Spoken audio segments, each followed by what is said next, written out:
On a organisé, comme je le disais, cette rencontre chercheurs professionnels avec Marie-Hélène Geoffroy sur le thème de la diversification en grande culture et l'impact de cette diversification sur la réduction des pesticides.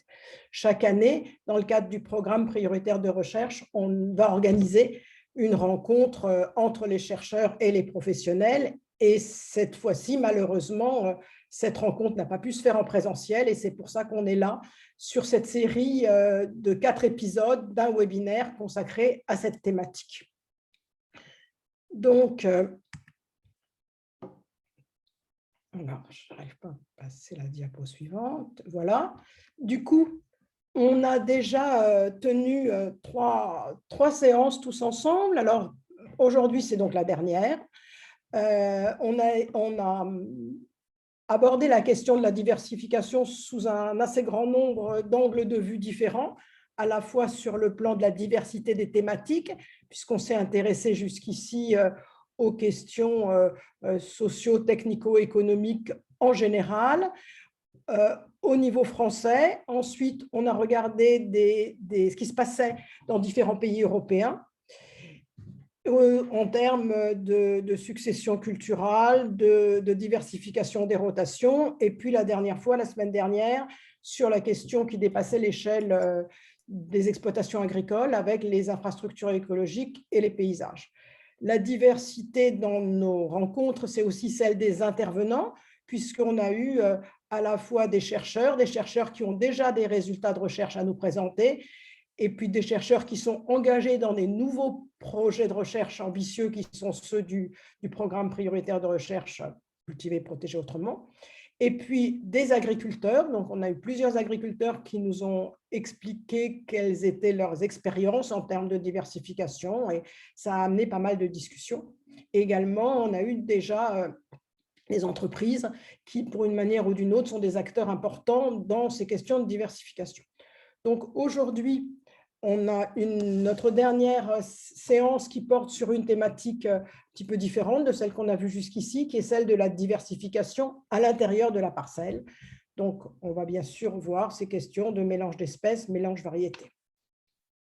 Pour cela, on a trois intervenants ce matin et donc trois présentations avec des temps de discussion entre après chacune, et certainement un temps de discussion générale. On verra où est-ce qu'on est dans le...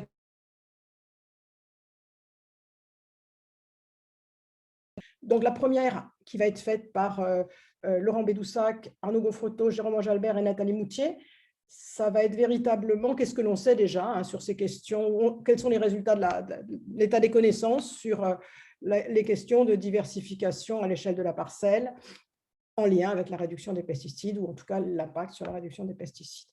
La deuxième présentation, qui sera faite par Jérôme Ange-Albert et Aline Fugeret-Scarbel, portera sur la présentation de ce gros projet de recherche Mobidiv qui porte sur ces questions-là,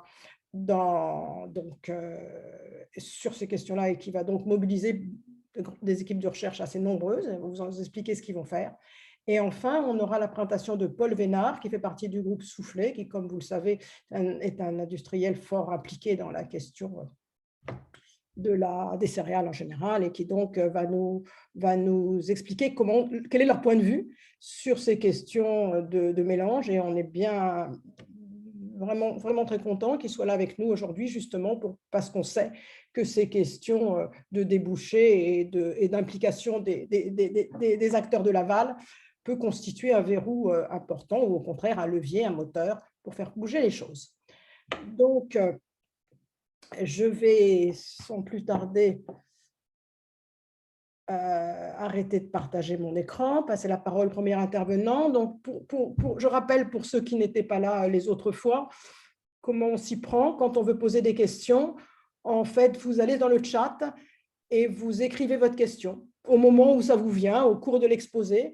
Et après chaque intervention, on reprend les questions qui ont été posées. S'il y en a beaucoup, je les synthétise. S'il n'y en a pas beaucoup, je les lis. Et puis, les intervenants répondront à chacune. Voilà. Donc, n'hésitez pas à écrire dans le chat votre question au fil du temps.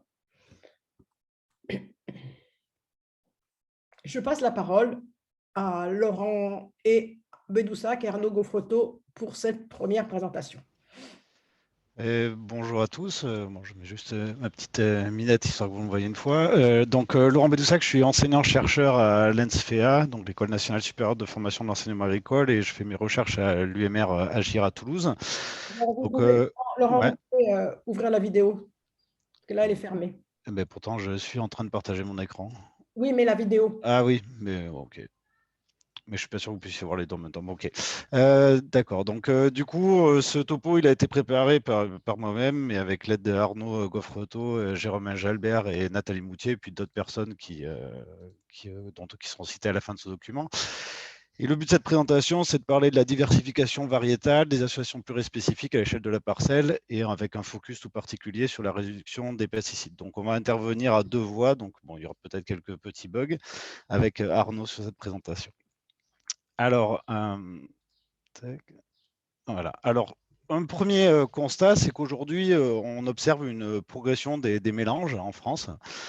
Donc ici, une illustration sur l'augmentation des surfaces cultivées en mélange variétal de blé en France. Et dans le cas particulier des mélanges variétaux, bon, ça s'explique par une autorisation de la vente des mélanges depuis juillet 2019 et qui va être mise en place aussi au 1er janvier 2022 de la vente de matériel hétérogène biologique. Donc ça a permis voilà, une augmentation des surfaces, malgré le fait voilà, qu'avant cela, il y avait déjà des mélanges qui étaient pratiqués, mais le fait qu'on ait voilà, une autorisation réglementaire a permis une augmentation forte de cette pratique par les agriculteurs.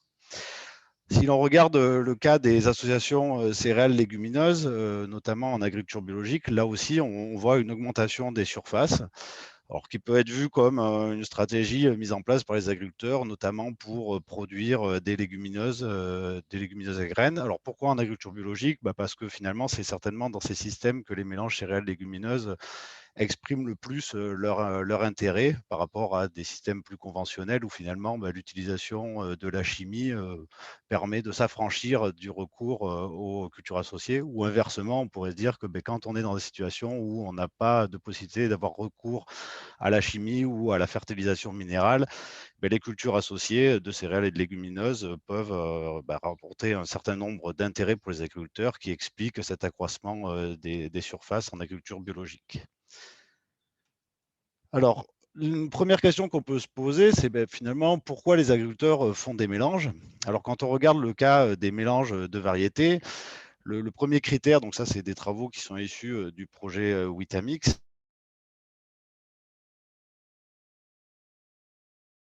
c'est d'abord la réduction des intrants et en particulier des fongicides. Parce qu'en fait, ils observent que la culture de mélange de variétés permet de réduire l'incidence des maladies, réduire le risque de contournement et aussi une progression plus lente de la maladie. Et ce choix de mélanger des variétés pour réduire l'incidence des maladies, c'est aussi une façon de sécuriser le rendement et la production, puisque finalement, si on a moins d'incidence, on peut avoir moins d'impact de maladies. Et également, le fait que quand on mélange des variétés, on peut avoir aussi un rattrapage entre ces variétés, notamment quand on a des stress précoces qui vont affecter des variétés qui se sont développées un peu plus tôt. Et les variétés qui, au contraire, sont plus tardives vont pouvoir du coup éviter ces stress précoces. Donc, une stratégie qui permet de sécuriser, d'avoir une meilleure résilience des mélanges variétaux par rapport à des cultures pures.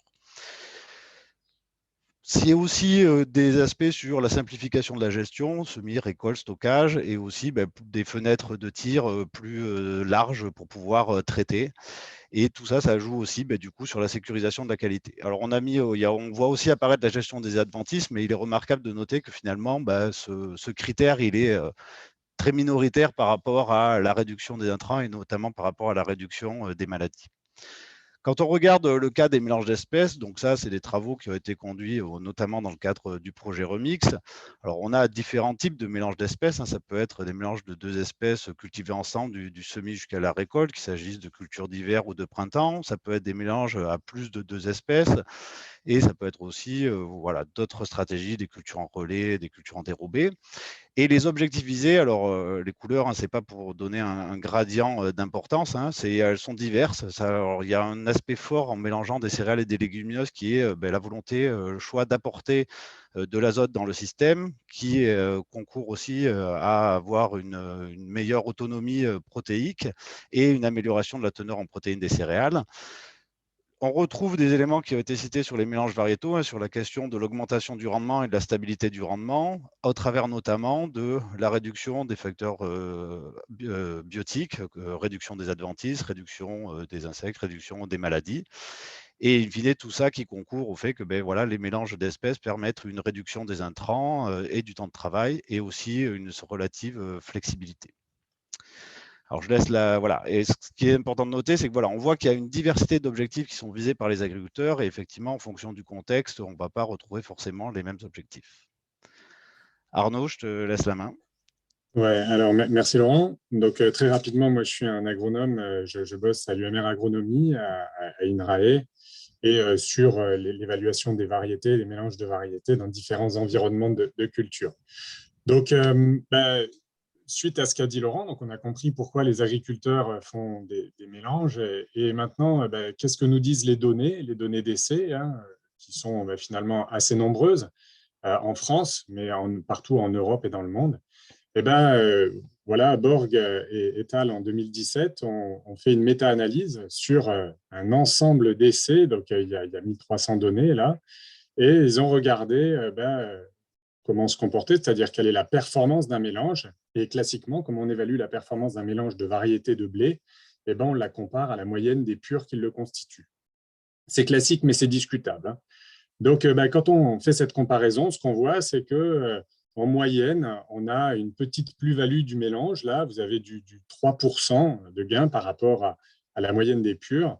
Mais ce qui est notable aussi, c'est que voilà, on n'est pas très différent de la moyenne des mélanges. Et le nombre d'essais dans lequel cette différence est réellement significative, statistiquement significative, c'est ce que vous voyez en rouge ou en vert. Et donc, finalement, c'est assez rare que cette différence entre le mélange et la moyenne des purs soit significative.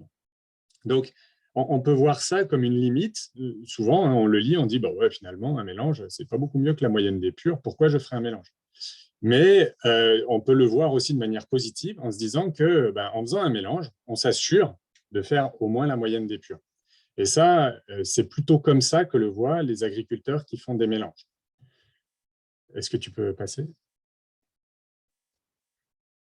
Ensuite, on observe aussi cette meilleure productivité lorsqu'on regarde des résultats d'essais sur les associations d'espèces. Donc, vous avez ici en abscisse les rendements moyens des cultures pures en fonction des rendements de l'association en ordonnée. Alors, on est en agriculture biologique.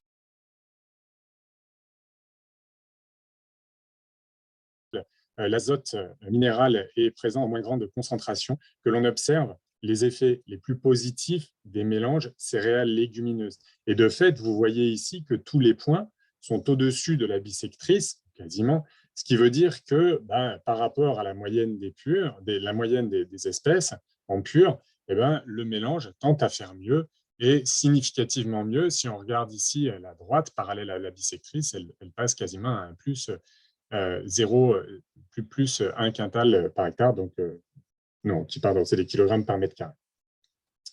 Voilà, tu peux passer. Maintenant, ce qu'a montré tout à l'heure Laurent, c'est que souvent, quand même, les mélanges sont l'objectif des agriculteurs à faire des mélanges, c'est plus de stabiliser la production que de produire plus. Et donc, cette notion de stabilité, on l'a étudiée dans le cadre du projet Witamix. On s'est posé pas mal de questions sur comment on évalue réellement qu'il y a un gain des mélanges en fonction d'une culture en pur, en termes de stabilité. Et en fait, plutôt que de comparer le mélange à la moyenne des purs, ce qu'il faut faire, c'est de comparer le mélange à une variété qui aurait été semée dans la parcelle à la place du mélange. Et c'est ce qu'on a fait. Donc, on a testé dans le cadre du projet Witamix chez des agriculteurs 135 mélanges qu'on a comparés à l'ensemble de leurs variétés pures. Et là, vous avez dans le premier graphique les rendements du mélange et de la variété pure choisie en pourcentage de cette moyenne du rendement des variétés pures. Et donc, comment on a choisi la variété pure à comparer au mélange? On a regardé les essais de l'année précédente, l'année précédant l'essai, et on a choisi la variété qui était la plus performante en essai l'année précédente. Voilà, dans le même département, l'essai. Et ce qu'on voit, c'est que le mélange, il produit en moyenne un petit peu plus que la moyenne des purs. Et c'est rigolo, les données sont complètement indépendantes de la méta-analyse qui a été proposée avant, et on voit qu'on est encore une fois à, en gros, plus 3% en moyenne par rapport à la moyenne des purs. Mais on voit surtout que lorsqu'on fait un choix d'une variété pure sur la base de données de l'année précédente, on ne fait pas forcément mieux que la moyenne des purs. Pourquoi? Parce qu'il y a une grosse variabilité interannuelle de la performance des variétés. Et donc, finalement, qu'est-ce qui se passe? Il se passe qu'en pur, la variété pure choisie, elle est seulement à 100% en moyenne de la moyenne des purs, et elle présente un écart type, une variabilité qui est 25% supérieure à celle des mélanges. Ça veut dire quoi? Ça veut dire que si vous regardez à gauche, la courbe bleue, il y a beaucoup plus de chances d'avoir un accident. C'est-à-dire que si je regarde le nombre de cas ou le pourcentage de cas où ma variété produit moins de 95% de ce que produisent les purs, c'est dans 25% des cas dans le cas de variété pure et dans seulement 6% des cas en mélange. Donc ça, c'est une belle illustration que le mélange, parce qu'on cultive plus de variétés dans une parcelle, tend à stabiliser la production et éviter les accidents. Et donc, en association d'espèces, on observe aussi cette stabilisation.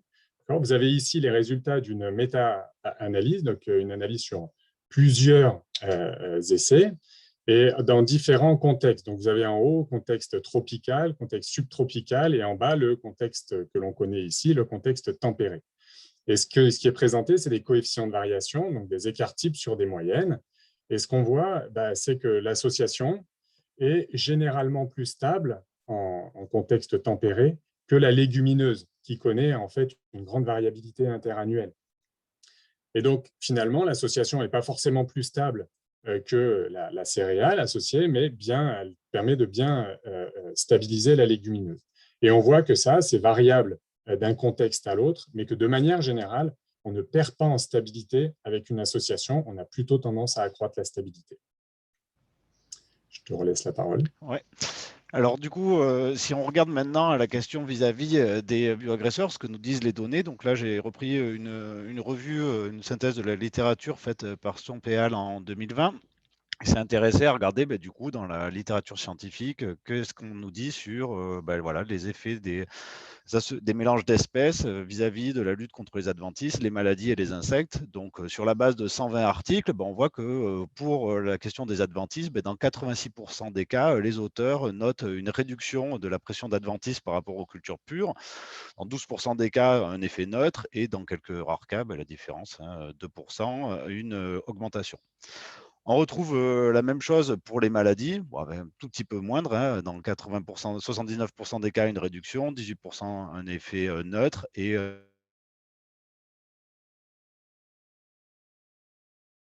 effet qui est encore réduit, mais toujours positif des mélanges d'espèces, puisque dans 68% des 153 articles, il est évoqué par les auteurs une réduction des insectes, dans 24% un effet neutre, et dans le reste, une augmentation.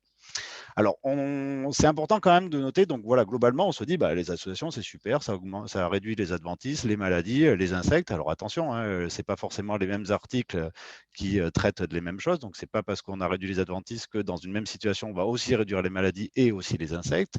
Mais il est important aussi de faire attention à ce que nous dit la littérature scientifique, puisque les chercheurs ont peut-être ce travers de vouloir publier des articles plutôt positifs, c'est-à-dire montrant que ils ont peut-être des difficultés à publier des articles qui montrent que les associations ne marchent pas.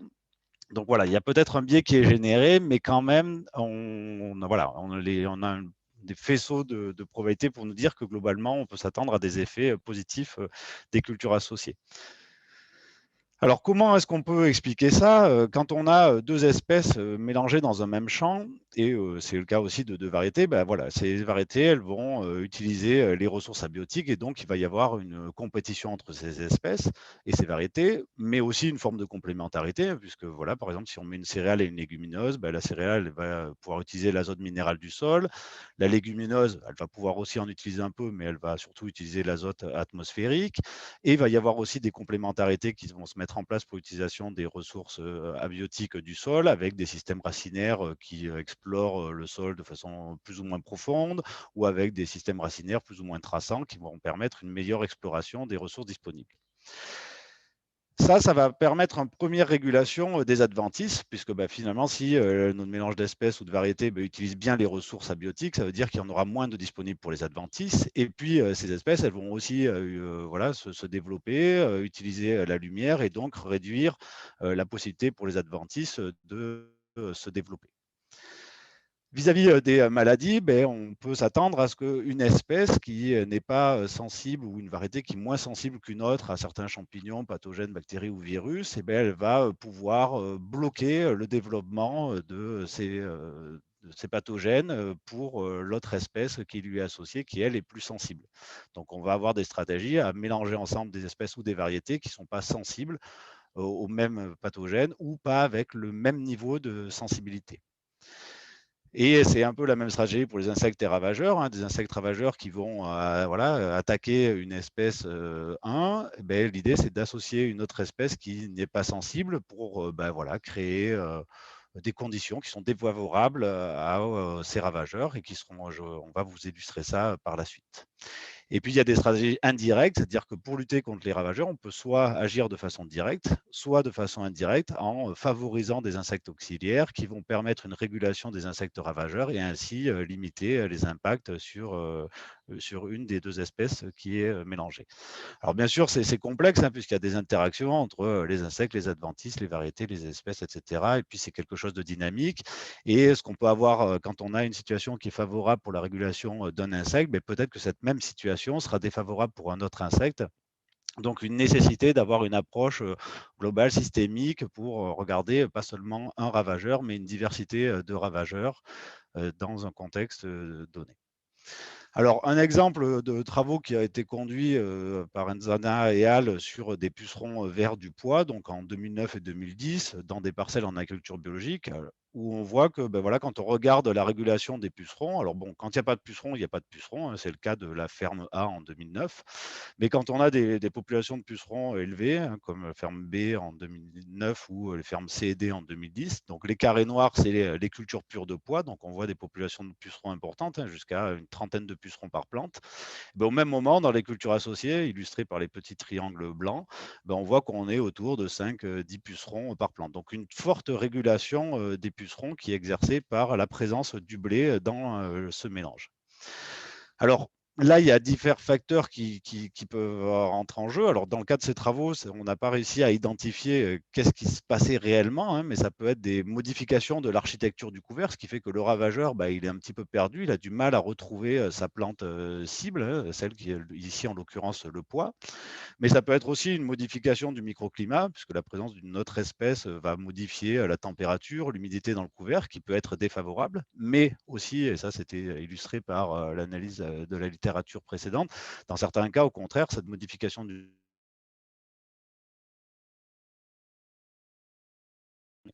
c'est aussi des modifications de la couleur, du profil olfactif, donc une diversité de facteurs qui va permettre de brouiller la reconnaissance de la plante par le ravageur. Et comme je disais précédemment, il y a aussi une stratégie qui est de créer des conditions favorables aux auxiliaires en leur fournissant des ressources nutritives pour qu'ils puissent venir dans ce couvert et participer à la régulation du ravageur. Alors, un exemple, c'est le cas voilà, des brassicacées qui sont attaqués par Breviscorine brassicae parce que les brassicacées sécrètent des glucosinolates. Ce ravageur, il se développe en fonction de la teneur en azote et il est attiré par la couleur des brassicacées, du colza. Et ce ravageur, il est aussi sensible, il est régulé par une guêpe, Diaetrilla rapae. Et donc, quand on va associer le colza avec des légumineuses, les légumineuses, elles ont un premier rôle qui va être un rôle de barrière qui vont empêcher le développement du ravageur. Et aussi, en fournissant du nectar, eh bien, la présence de ces légumineuses va pouvoir favoriser le développement de l'auxiliaire qui donc va pouvoir participer à la régulation du ravageur. Donc du coup, ben là, on s'intéresse à quelles sont les légumineuses et qui vont pouvoir maximiser le rôle des auxiliaires dans la régulation du ravageur.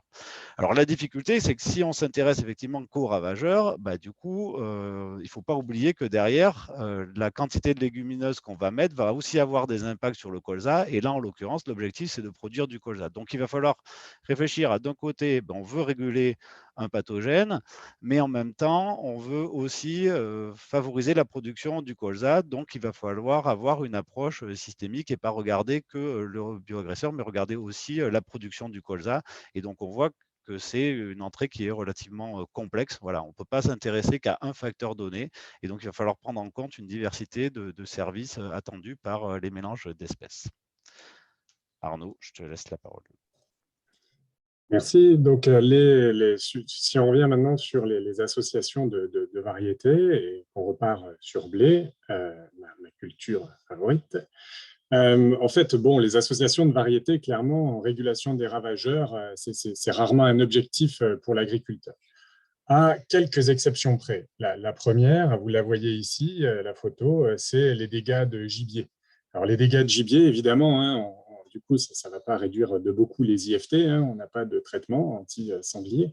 Mais vous voyez ici, sur la photo, un essai assez illustratif dans lequel vous avez de chaque côté de cette variété pure non barbue un mélange avec quelques variétés, avec 2 variétés barbues, et cette variété non barbue. Et clairement, on voit bien que le sanglier préfère cheminer, se rouler, manger dans les variétés non barbues. Alors ça, on n'a pas de démonstration scientifique pour le coup, mais c'est quelque chose qui est rapporté par beaucoup d'agriculteurs, notamment dans des territoires de chasse comme le Cher et l'Indre, et c'est une pratique qui est vraiment, vraiment très souvent utilisée, de mettre des barbus avec quelques non barbus pour limiter les attaques de gibier. Deuxième stratégie, toujours utilisée par les agriculteurs, et je n'ai pas derrière de référence scientifique pour illustrer ça, c'est limiter l'impact des cécidomies. Alors les cécidomies, hein, c'est ce petit insecte ici qui va venir pondre à un mauvais moment, mais à un moment très très précis, au niveau du grain, au moment un tout petit peu avant la floraison, lorsque les conditions sont très particulières, sans vent, avec une certaine humidité, etc., etc. Donc, en fait, le traitement de la cécidomie est extrêmement compliqué parce qu'il faut passer au bon moment et dans les bonnes conditions et être extrêmement attentif au vol de cécidomie. Donc, c'est contraignant pour l'agriculteur et les conditions sont souvent difficiles et le traitement pas toujours extrêmement efficace. Et donc, pour limiter les risques d'un gros impact de la cécidomie, les agriculteurs utilisent des mélanges dans lesquels, bien entendu, ils mettent un certain nombre de variétés résistantes à la cécidomie et ils étalent leur précocité à floraison de manière à ce que toutes les variétés ne soient pas sensibles à des vols de cécidomie en même temps. Donc, en gros, c'est la stratégie de ne pas mettre tous ses œufs dans le même panier. Et enfin, la dernière chose qui n'est pas, pour le coup, n'a pas grand-chose à voir avec les ravageurs, c'est l'averse physiologique. Et ça peut être assez problématique pour des agriculteurs, notamment dans des zones soit où on a des conditions récolte humide et donc germination sur pied, etc., ou dans des zones où les sols sont caillouteux et donc récolter du blé versé, c'est casse, enfin du caillou dans la trémie, c'est pas bon. Donc pour limiter la verse, pour limiter les risques de verse, tout en se passant d'un régulateur, l'idée de mettre des variétés qui ont des profils de sensibilité contrastés à la verse, en gros une variété qui verse dans 2 ou 3 variétés qui ne versent pas, généralement ça ne verse pas, sauf conditions exceptionnelles. Je te laisse. Hein? Alors, mais bon, les associations de variétés, c'est quand même surtout connu pour le contrôle des maladies. Alors, est-ce que associer, ça permet de limiter les traitements? Eh bien, pour regarder ça, Asma Merben, pendant son stage de fin d'études, a utilisé les données du réseau DEFI entre 2005 et 2018. Donc, ça représente 6600 observations. Donc, les observations, c'est des IFT fongicides sur blé Et vous avez ici la représentation des IFT mesurés lorsque le blé est cultivé en pur, en mélange de variétés, c'est le deuxième cadre bleu, et en association culturale, c'est le dernier cadre. Et clairement, vous voyez qu'on passe d'IFT qui sont, la médiane est légèrement supérieure à 1, à des IFT qui sont très rarement supérieurs à 1 lorsqu'on est en mélange de variétés, et des IFT quasi nuls lorsqu'on est en culture associée. Je te laisse. Voilà. Et donc, ça, c'est dû à quoi? C'est dû, bien entendu, à une bonne régulation des maladies en mélange. Et comment ces maladies sont contrôlées en mélange, ça, pour le coup, ça a été très étudié. Et j'ai vu dans la salle quelques personnes qui seraient bien mieux à même que moi de commenter ce schéma, mais je vais quand même essayer. Donc, comment on limite l'impact des maladies en mélange? Il y a différents effets. Un premier effet qui est l'effet physique. Donc, on met plus de distance entre des variétés potentiellement sensibles à la maladie. Et donc, finalement, on a beaucoup plus de spores qui tombent au sol et qui n'affecteront pas le blé. Il y a des effets barrières entre les pieds de variétés sensibles et il y a des pieds de variétés résistantes. Et donc, ces pieds de variétés résistantes font une barrière qui intercepte les spores. L'effet microclimatique, qui n'est pas représenté ici, mais lorsqu'on a des architectures différentes, le microclimat dans le couvert est moins humide et donc moins favorable au développement de la maladie. Des effets physiologiques avec, d'une part, alors un truc un peu compliqué à comprendre, mais qui représente une grande partie de l'effet mélange pour la régulation des bioagresseurs et des fongicides, des maladies fongiques, c'est la défense systémique. En gros, c'est comme un effet de vaccination avec une variété sensible qui va transmettre ses spores sur la variété résistante à cette souche-là. La variété résistante déclenche des mécanismes de résistance qui vont la rendre plus résistante à des souches, y compris d'autres souches, y compris d'autres souches auxquelles elle est sensible. Et enfin, des effets de compensation, lorsque les maladies sont précoces, la diminution de biomasse sur les variétés sensibles pourrait être compensée par une augmentation de la biomasse des variétés résistantes. Et il y a le dernier effet qui est un effet génétique, qui est un effet important, c'est-à-dire que quand on a dans un champ une génétique homogène, si cette génétique est sensible à la maladie va très très vite se développer de manière un peu explosive. Et ça crée un phénomène de contournement rapide au niveau de la parcelle. Et donc, ça crée le besoin pour l'agriculteur de traiter et de traiter rapidement. En mélange, on n'a pas ça, on a moins ça. Les pathogènes se développent moins vite, on l'a dit, donc plus de temps pour traiter. Et en plus, on peut imaginer qu'en mélange, on a plus de souches de pathogènes qui se développent et donc finalement pas ce phénomène de contournement qu'on observe en variété pure. Je te rends la parole. Ah non, je ne te rends pas la parole. Et donc, qu'est-ce que ça crée tout ça sur le rendement? Parce que là, on voit le développement de la maladie, mais est-ce que derrière, ça génère un accroissement du rendement? Eh bien oui, vous avez là la même méta-analyse que nous avons présentée au tout début de l'exposé sur les 1320 données. Et vous voyez que si on scinde ces données en 3 groupes, un groupe avec beaucoup de maladies et 2 groupes avec des pressions modérées à faibles en maladies, on voit que les effets, donc les overyielding, donc l'accroissement du rendement, est vraiment significatif, principalement dans les cas à pression maladie. On est au-dessus de 5% et on va quasiment jusqu'à 10% de gains de rendement par rapport à la moyenne des purs. Donc, c'est bien dans ces contextes-là que les mélanges de variétés génèrent des accroissements de rendement. Alors, du coup, une illustration aussi des associations d'espèces et de la régulation des maladies. Donc, finalement, on va retrouver des choses qui viennent d'être dites par Arnaud, dans le cas d'une association de pois et de céréales pour réguler la pression exercée par la scokytose du pois. On a d'une part une modification du microclimat par la présence d'une céréale qui va réduire notamment la durée d'humectation des organes sensibles.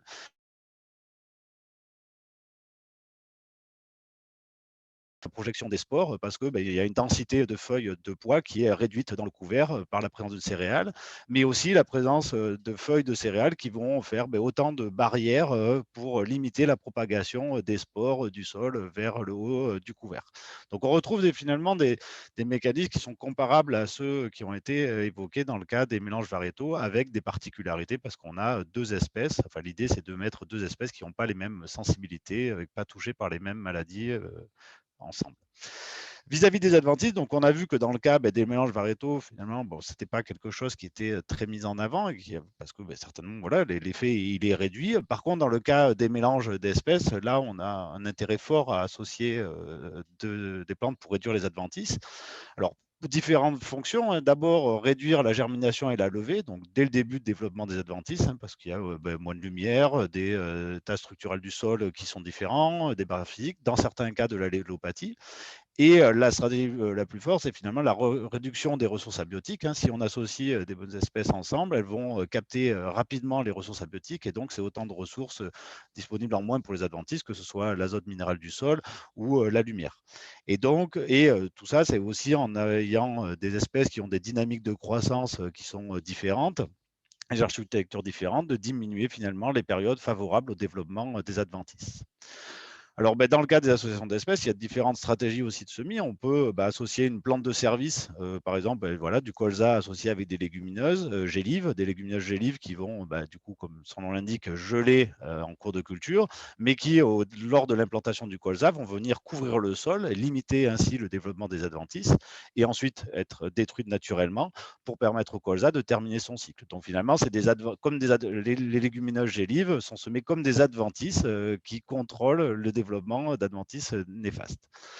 On va aussi pouvoir associer des céréales et des légumineuses, hein, du pois avec du blé, du pois avec de l'orge, pour avoir des associations avec des espèces complémentaires pour l'utilisation des ressources. Réduire les périodes de sol nu, on essaie avec des systèmes de semis de couvert en relais ou de semis de blé sur un couvert pour réduire la période de sol nu et dans certains cas, une réduction de l'infestation par des plantes parasites en venant occuper le sol.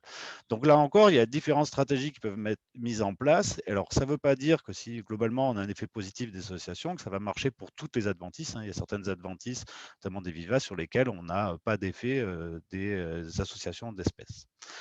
Alors, quand on regarde un peu plus dans le détail ce que nous dit la littérature, donc voilà, on dit que finalement, les agriculteurs évoquent peu l'intérêt de mélanger des variétés pour réduire les adventices. Et donc là, il y a des travaux qui ont été conduits par Lazzaro et al, où ils ont comparé des variétés pures de blé padifiables, des variétés pures de blé ordinaire, des variétés pures de blé biscuitier ou ancien, et avec des mélanges à 3, 6 ou 12 variétés. Et globalement, à l'exception du mélange à 12 variétés, on voit que finalement, les mélanges de variétés n'ont pas d'effet sur la régulation des adventices. Et quand on regarde la littérature, c'est effectivement ce qu'on retrouve, qu'il n'y a pas peu d'effet des mélanges variétaux. Et à l'inverse, les agriculteurs citaient la régulation des adventices comme un intérêt fort des mélanges d'espèces. Et donc, dans la synthèse qu'on a fait en 2015 en agriculture biologique, on voit que on a ici, là, je compare la biomasse d'adventices en association à la récolte en fonction de la biomasse d'adventices dans la céréale pure. Là, on voit qu'il n'y a pas de différence parce que finalement, les céréales sont relativement compétitives et donc l'association ne fait pas guère mieux que des cultures pures de céréales qui sont bien gérées. Par contre, là où il y a un intérêt fort à mélanger des céréales et des légumineuses, c'est pour contrôler les adventices par rapport à des légumineuses pures. Légumineuses pures, on sait qu'elles ont une faible compétitivité vis-à-vis des adventices parce qu'elles se développent tardivement, dans le cas du pois, ou parce que dans le cas de la févrole, on va avoir les feuilles qui tombent et qui vont du coup laisser l'espace disponible pour les adventices. Et donc là, dans certains cas, c'est quand même, voilà, on avait des cultures où c'était quasiment que des adventices qu'on a récoltés. On a récolté 4 tonnes d'adventices par hectare, quand au même moment, dans la culture associée, on avait moins de 0, autour de 0,5 une tonne d'adventices, qui reste beaucoup, mais quand même, on a divisé par 4 la quantité d'adventices. Et puis, des travaux menés dans le cadre du projet Cérélag ont confirmé ces résultats. Hein. Vous avez ici la courbe bleue qui est la quantité d'adventices en dynamique au cours du temps dans un pois pur. Et puis, en dessous, là, tous les traits de couleur, c'est des mélanges de céréales, de blé et de pois. Donc, on voit qu'on a une réduction par rapport au pois pur. Et dans certains cas, on voit des effets de la variété qui est associée au pois, qui peut avoir du coup aidé, favoriser encore un peu plus le contrôle des adventices. Donc du coup, on a une combinaison à la fois trouver quelle est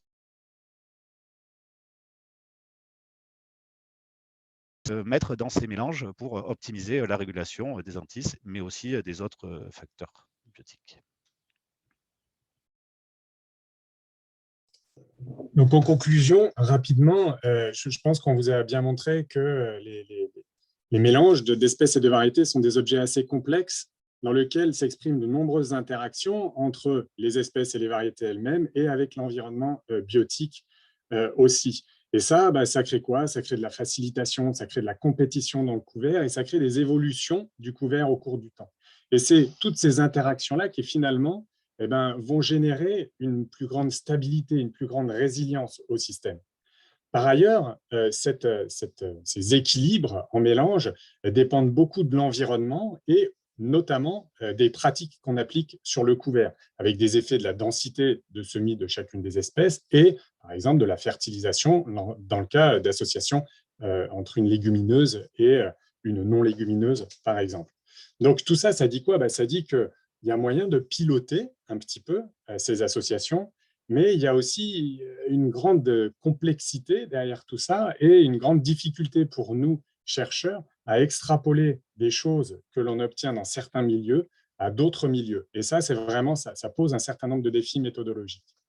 Par ailleurs, les mélanges sont vraiment une manière de penser la multiperformance. C'est utile pour le sélectionneur qui n'a plus à sélectionner, finalement, on n'attend pas de lui qui sélectionne le mouton à 5 pattes, la variété qui répond, qui est productive, résistante, qui est compétitive, etc. Non, le sélectionneur peut sélectionner un nombre réduit d'objectifs de sélection et ensuite imaginer comment tout ça fonctionne bien en mélange, où on cumule l'ensemble de ces performances favorables. Pour l'agriculteur, c'est aussi une manière de mieux adapter localement la variété ou les espèces qu'il cultive sont couverts à ces contraintes et objectifs particuliers. Et en perspective, il faut faire un petit peu attention, on vous a présenté, c'était la commande, des choses intra-parcelles et aussi à l'échelle d'un cycle culturel. Mais clairement, il va falloir augmenter un petit peu la focale et aller voir ce que ça dit au niveau spatial, à des échelles territoriales et à l'échelle des rotations. Parce que si on met plus de légumineuses, par exemple, c'est très chouette d'avoir plus de légumineuses, mais si ces légumineuses sont sensibles à des maladies et qu'on les retrouve même partout dans le territoire ou partout dans la rotation, à ce moment-là, ça peut créer des problèmes au niveau de la régulation des pathogènes. Et c'est exactement la même chose pour les mélanges de variétés. Les mélanges de variétés, c'est une plus grande diversité de résistance dans une parcelle, mais si on a le même mélange sur tout un territoire, alors là, les risques de contournement des résistances en mélange sont plus fortes et ça peut poser problème. On vous a aussi beaucoup présenté des choses au niveau aérien, mais clairement, il y a encore beaucoup d'études à mener au niveau souterrain, que ce soit au niveau racinaire et les interactions avec les organismes du sol. Les études sont en cours, mais la difficulté, c'est vraiment l'extrapolation entre ce qu'on obtient en labo et ce qu'on obtient dans des sols agricoles. Et enfin, il faut vraiment garder à l'esprit que la recherche doit s'astreindre à proposer aussi des règles pour les agriculteurs, pour la construction de leurs mélanges et leur conduite. Aujourd'hui, ces conduites, elles sont vraiment axées variété pure ou espèce pure. Et on a besoin de références pour les cultures en mélange d'espèces et de variétés. Donc pour nous, clairement, il y a une telle diversité de mélanges possibles, il y a une telle diversité de contextes de production possibles qu'il est il sera impossible à la recherche de travailler seul sur cet objet-là. Et d'un autre côté, il y a des agriculteurs qui testent des choses vraiment bien au-delà de ce qu'on peut tester en recherche et qui ont des connaissances de terrain sur ces mélanges. Et donc, vraiment, les mélanges, c'est un objet extrêmement bien adapté aux recherches participatives pour concevoir des mélanges d'espèces et pourquoi pas des mélanges de variétés qui seraient en mélange d'espèces. Voilà. Et sur ce dernier point, on a une illustration. Donc, c'était un agriculteur qu'on voulait faire intervenir aujourd'hui, mais qui n'avait pas pu se rendre disponible, qui a associé de la févrole avec deux blés, un rouge de Bordeaux et un blé Renan. Et donc, une des difficultés avec la févrole, c'est qu'il y a des années où la févrole elle reste à 40 cm de haut, et puis d'autres années où elle fait 1,20 m et plus. Et là, dans cette situation, on voit les épis du rouge de Bordeaux qui sont au-dessus de la févrole. Parce que cette année-là, la févrole était relativement haute. Et là, ce qu'on ne voit pas bien sur la photo, c'est qu'en dessous, de la févrole, il y a le blé Renan qui, lui, a patiné et qui s'est fait dominer par la févrole. Mais par la présence de ce rouge de Bordeaux, finalement, on a une complémentarité et donc un système qui permet de produire à la fois du blé et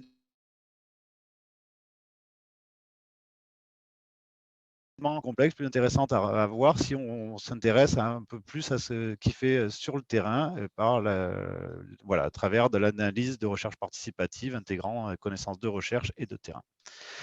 Donc, on remercie tous les autres collègues qui nous ont aidés à préparer ce topo. Et puis, on va essayer de répondre du mieux possible à vos questions. Merci bien pour cet exposé qui couvre beaucoup des thématiques qu'on voulait aborder. Alors, il y a des questions. Il y en a sur 4 sujets, je dirais. Alors, il y a une première question sur l'association blé-messicole. Est-ce qu'on sait quelque chose là-dessus? Ensuite, sur un deuxième sujet qui est celui de l'association de variétés de blé, une question sur est-ce qu'on a une analyse par type d'association, en particulier binaire versus quaternaire.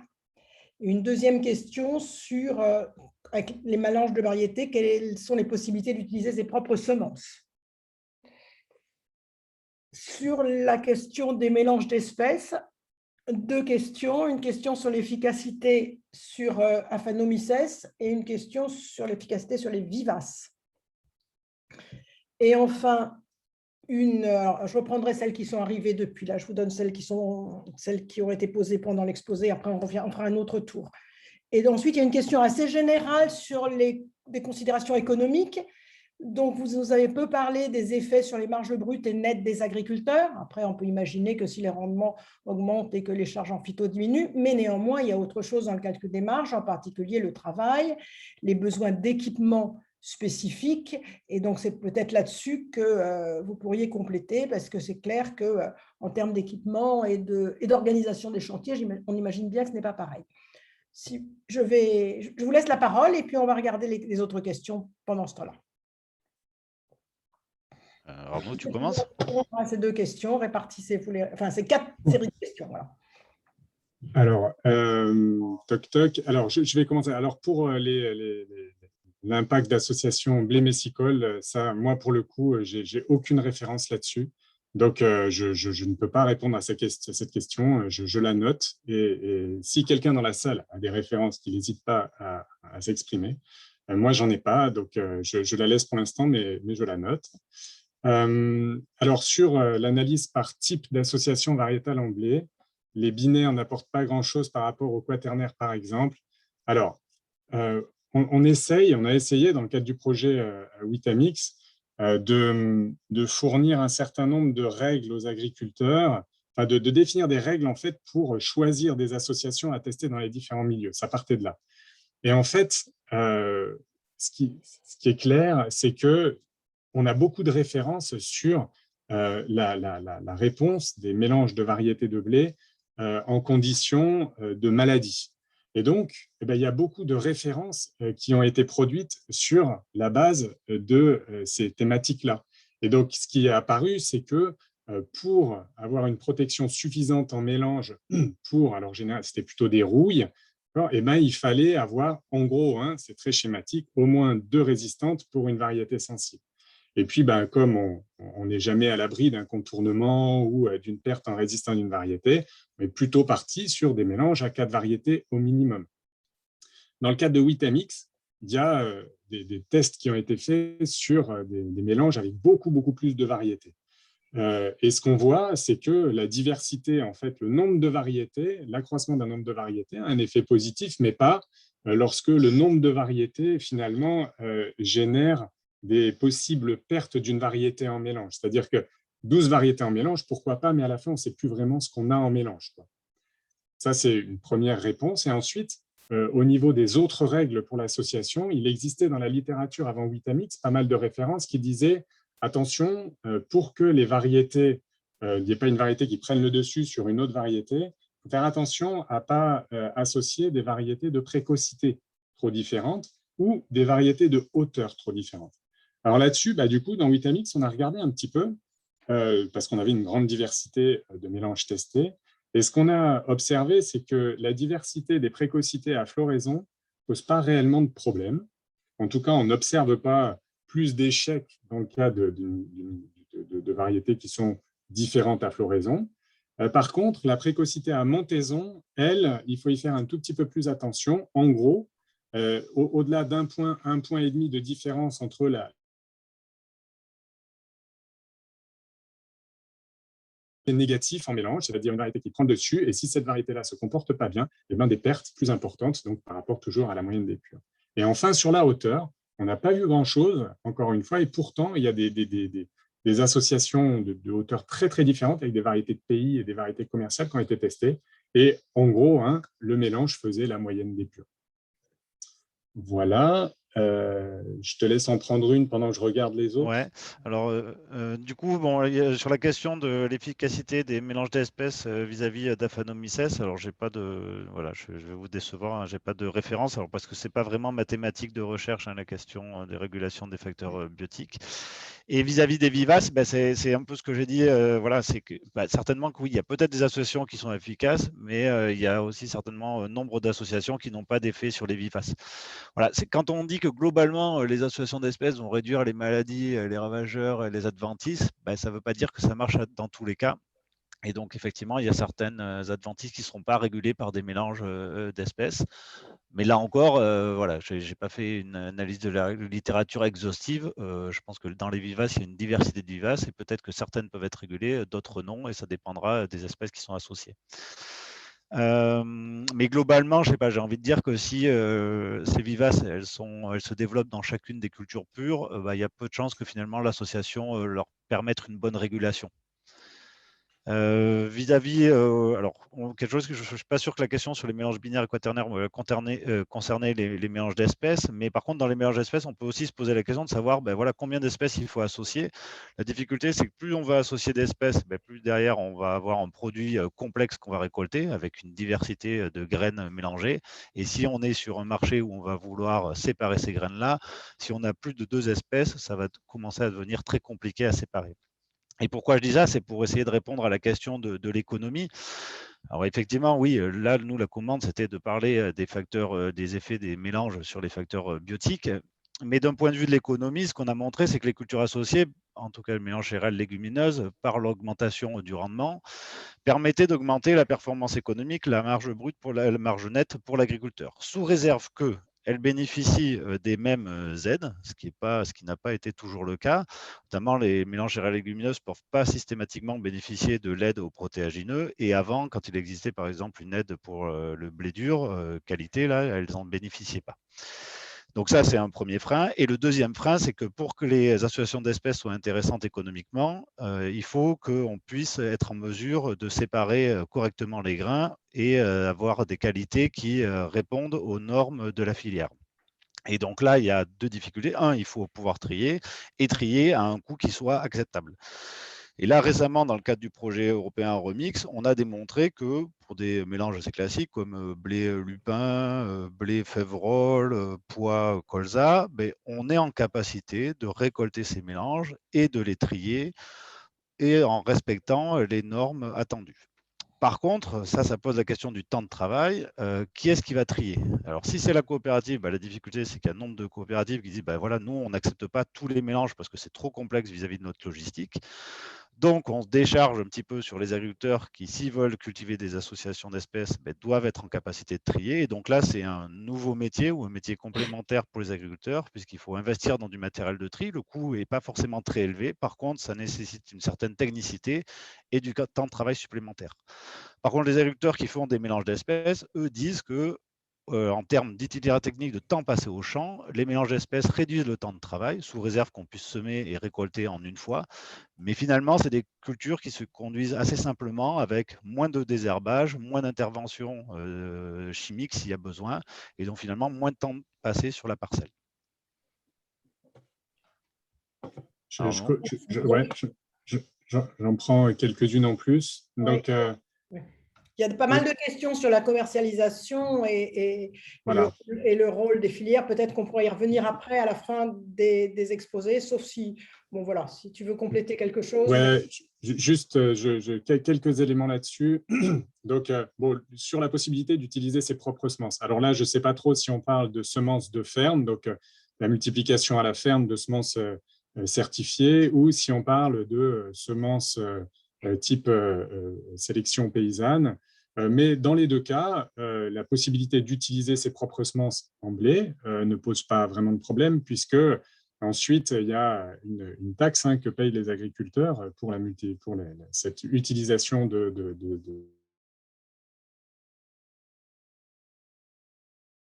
la ferme. Et donc, a priori, aujourd'hui, il n'y a aucun problème pour utiliser ses propres semences dans les mélanges de variétés.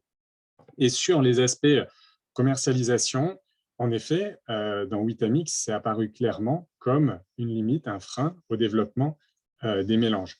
Dans des ateliers qu'on a menés dans les différentes chambres d'agriculture, il y a eu quelquefois, enfin une fois, un négoce qui est venu nous voir et avec l'idée de dire attention, moi, je commercialise un blé de qualité, c'est pour la panification et donc les mélanges, ça me pose problème parce que d'une part, j'ai un doute sur ce qu'on me livre et puis d'autre part, dans ce qu'on me livre, il y a des choses que je ne veux pas voir en mélange, que je ne veux pas voir dans mes silos.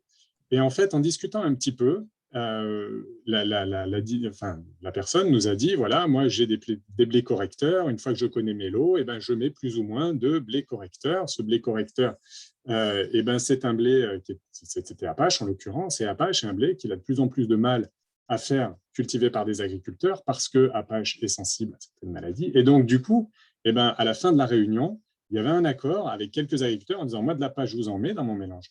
J'en mets même 30% si vous voulez, mais par contre, les autres variétés, je les choisis pour contrôler tel et tel problème. Et ça, c'est vraiment, ça me semble très illustratif du levier qu'apportent les mélanges. C'est-à-dire qu'en gros, avec 30% d'Apache dans un lot, et Paul Vénard nous en parlera après, hein, mais avec 30% d'Apache dans un lot, on corrige une qualité boulangère, à condition bien sûr de ne pas avoir des blés fourragés dans son mélange, mais on peut faire aussi un peu confiance aux agriculteurs.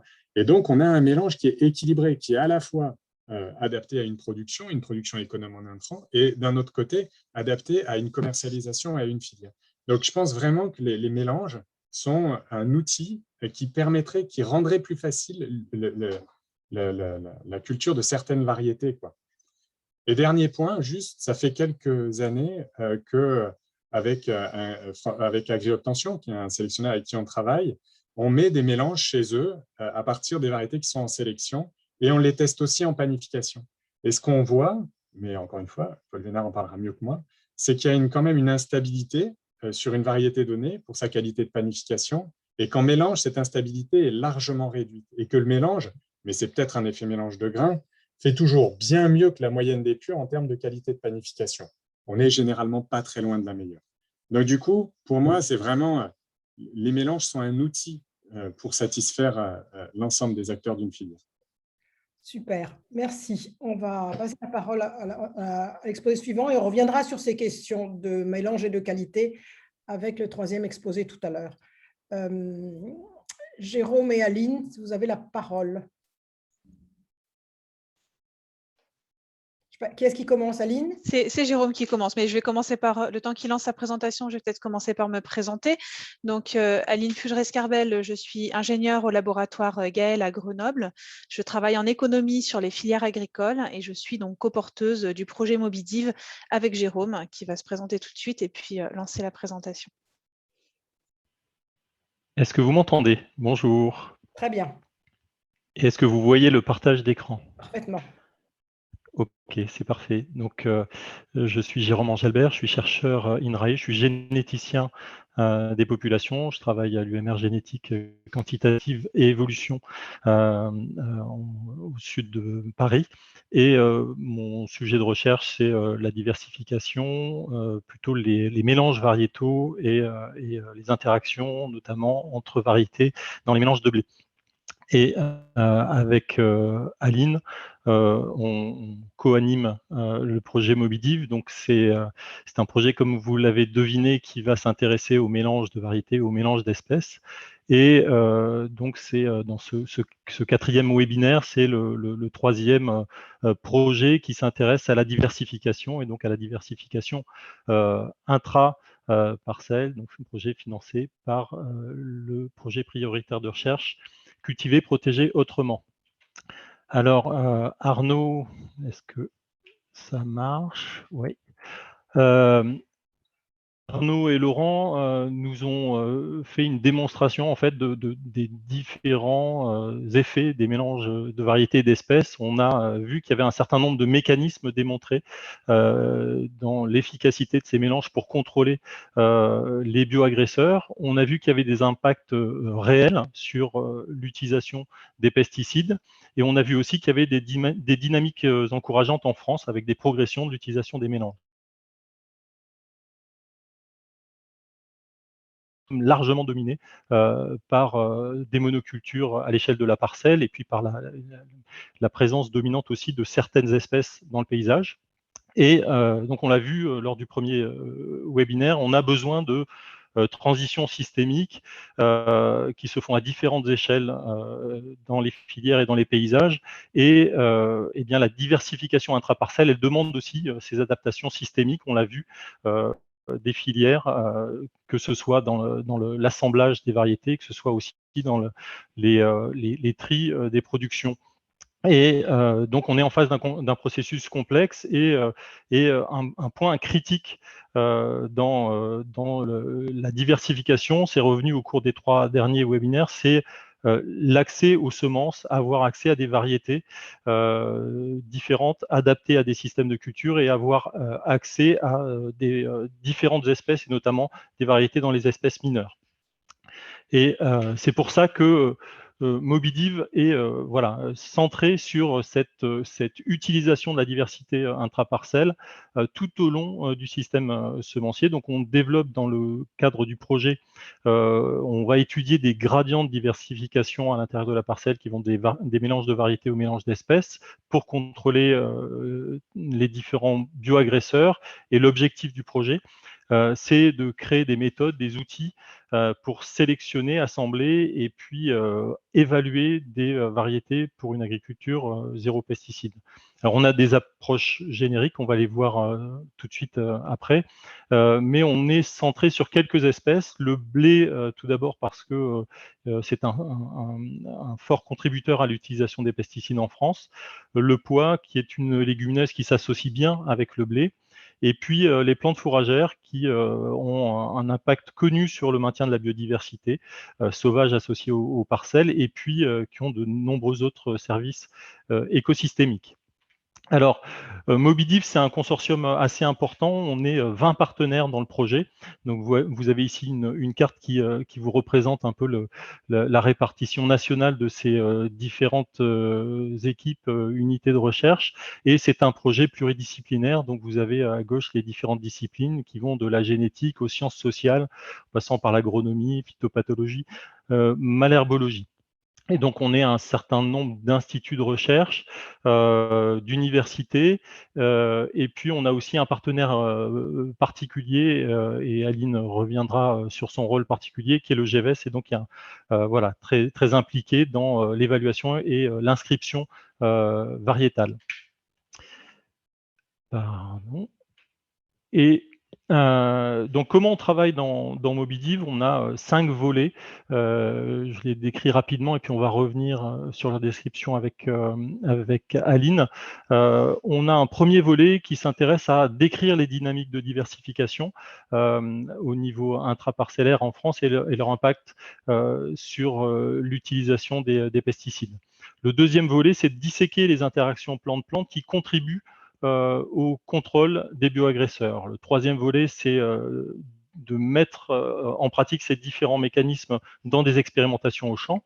Le quatrième volet, c'est un volet centré sur les méthodes de sélection pour optimiser des mélanges de variétés d'espèces. Et le dernier volet, c'est sur le développement de politiques et d'outils qui favorisent la diversification dans les filières. Donc, je reviens sur ces différents volets. Le premier volet, donc, qui est sur les dynamiques de diversification en cours en France, est piloté par Philippe Martin de SADAPT. Et donc, un premier point, c'est d'avoir une photo, de voir la réalité agricole actuelle sur l'utilisation des mélanges et leur dynamique de développement, et notamment leur impact sur la biodiversité et la réduction de l'utilisation des produits phytosanitaires. Donc ça, c'est un travail qui va être fait d'une part par l'analyse de bases de données, donc notamment les bases de données Ecophyto et Viginature, et ça va être complété par des enquêtes auprès des agriculteurs qui sont en interaction avec ces projets-là. Le deuxième point, c'est d'élargir un peu l'échelle et de travailler à un niveau territorial et national avec une réflexion prospective, quantitative sur l'impact des mélanges sur la réduction des produits phytosanitaires, avec là d'autres bases de données qui sont mobilisées. Et ça va fournir un cadre de référence pour tous les travaux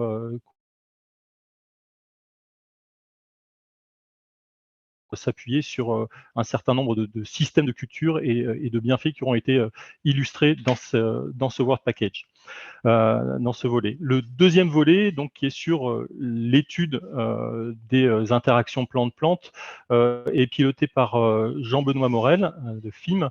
Et donc, on l'a vu dans le précédent exposé, on a des interactions plante-plante qui donc mobilise des processus, et ces processus sont dépendants des caractéristiques variétales. L'architecture aérienne racinaire des variétés, leur vitesse de croissance, leur hauteur, leur résistance aux maladies. Et donc, on a une émergence d'une nouvelle génétique des interactions plante-plante pour comprendre ces interactions dans le mélange. Et donc, dans Mobidiv, on va développer deux approches sur ces interactions plante-plante. Une première approche, c'est une approche par modélisation écophysiologique. Donc, on synthétise des connaissances de génétique et d'écophysiologie. Et on utilise des modèles qui permettent de faire croître in silico dans l'ordinateur des mélanges de variétés ou des mélanges d'espèces. Et ici, vous avez une illustration d'un travail qui a été effectué par Gaëtan Louarn et ses collègues, où il y a une association d'espèces qui est testée en différentes proportions. Et derrière, on teste différentes caractéristiques variétales pour ces deux espèces et on arrive à faire des analyses de sensibilité et à hiérarchiser les caractéristiques clés dans ces interactions plante-plante, c'est ce que vous avez sur la droite. Et donc, on peut utiliser ces informations-là pour assembler des variétés, des espèces. La deuxième approche est une approche génétique, donc d'aller rechercher les gènes importants pour les interactions plante-plante et développer notamment des marqueurs génétiques qui seraient utiles en sélection. Et pour illustrer cette importance des gènes dans ces interactions plante-plante, vous avez sur la droite un résultat de Germain Montazo, donc un travail de l'équipe FIM et AGAP, et qui montre sur blé dur, pour la maladie de la septorieuse, quand vous faites des mélanges, globalement, vous avez un meilleur contrôle de cette maladie. Mais si vous regardez de plus près ces mélanges, pour un gène donné sur le génome, quand vous assemblez différentes variétés, eh bien, si vous avez une hétérogénéité d'allèles à ce locus-là, donc vous avez deux variétés qui ne portent pas le même allèle, eh bien, en fait, vous augmentez le niveau de maladie de ce mélange-là. Donc, il est important de faire attention à la caractérisation précise de certains gènes qui sont sous-jacents à ces interactions-là. Donc, traits et caractères sont importants à regarder de près pour ces optimisations de mélange. Le troisième volet, qui est coordonné par Nathalie Moutier, donc teste ces différents mécanismes dans des expérimentations au champ. Et donc, c'est là où on a un gradient de diversification à l'échelle génétique et fonctionnelle, donc avec le plus diversifié, qui est une association plurispécifique avec des prairies dans lesquelles sont implantées des bandes de blé. Ensuite, on a des associations bispécifiques avec des mélanges blé-pois ou blé-luzerne, et puis des associations intraspécifiques avec des mélanges de blé, blé tendre, blé dur, avec de 2 à 4 variétés mélangées par parcelle. Et on a des monocultures en témoin. Et donc, sur cet ensemble d'essais, on a une évaluation coordonnée d'un certain nombre de caractéristiques. Donc, bien évidemment, les niveaux de maladies, d'adventices et de ravageurs. Et aussi un point un peu spécifique sur l'évolution des maladies, notamment sur le blé, la septorieuse et la rouille brune, pour avoir une évaluation de la durabilité des résistances par ce biais des mélanges intraparcelles. On a d'autres indicateurs de performance et donc on est sur une évaluation multiservice de ces mélanges. volet 4, donc, qui est sur la sélection et l'assemblage des mélanges, on a deux approches complémentaires. Une première approche qui est par modélisation génétique. On va trouver des méthodes d'estimation de l'aptitude au mélange. Comment est-ce qu'on peut estimer la complémentarité entre variétés et entre espèces pour mieux sélectionner cette aptitude au mélange. Une étude qui s'appuie sur les modèles écophysiologiques qu'on a vus précédemment, mais là, utilisés pour la sélection, donc pour créer des variétés qui sont optimisées pour leur interaction avec d'autres variétés ou d'autres espèces. Et enfin, un couplage de ces deux formalismes-là pour proposer des nouvelles méthodes de sélection. Le précédent exposé, c'est la complexité de ces mélanges et la nécessité de s'appuyer sur des dispositifs décentralisés et participatifs. Donc, d'une part, avec une action spécifique sur la sélection à la ferme, qui permettra de prendre en compte l'environnement et les pratiques culturelles contrastées des agriculteurs. Et puis, un deuxième point qui est l'évaluation des mélanges à la ferme. Et donc là, c'est s'appuyer sur des réseaux d'agriculteurs et permettre comme ça d'évaluer, de mieux évaluer les mélanges et de mieux évaluer et faire évoluer des règles d'assemblage, comme ça a été évoqué précédemment. Donc là, on a un partenariat particulier avec le syndicat des trieurs à façon, voilà, qui est un acteur qui est au contact d'un grand nombre d'agriculteurs au moment des semis dans l'utilisation des semences de ferme. Et un petit point un peu technique, c'est qu'on va aussi travailler des méthodes d'estimation des proportions variétales à la récolte. Donc, quand on fait des mélanges variétaux, on assemble des variétés avec des fréquences connues.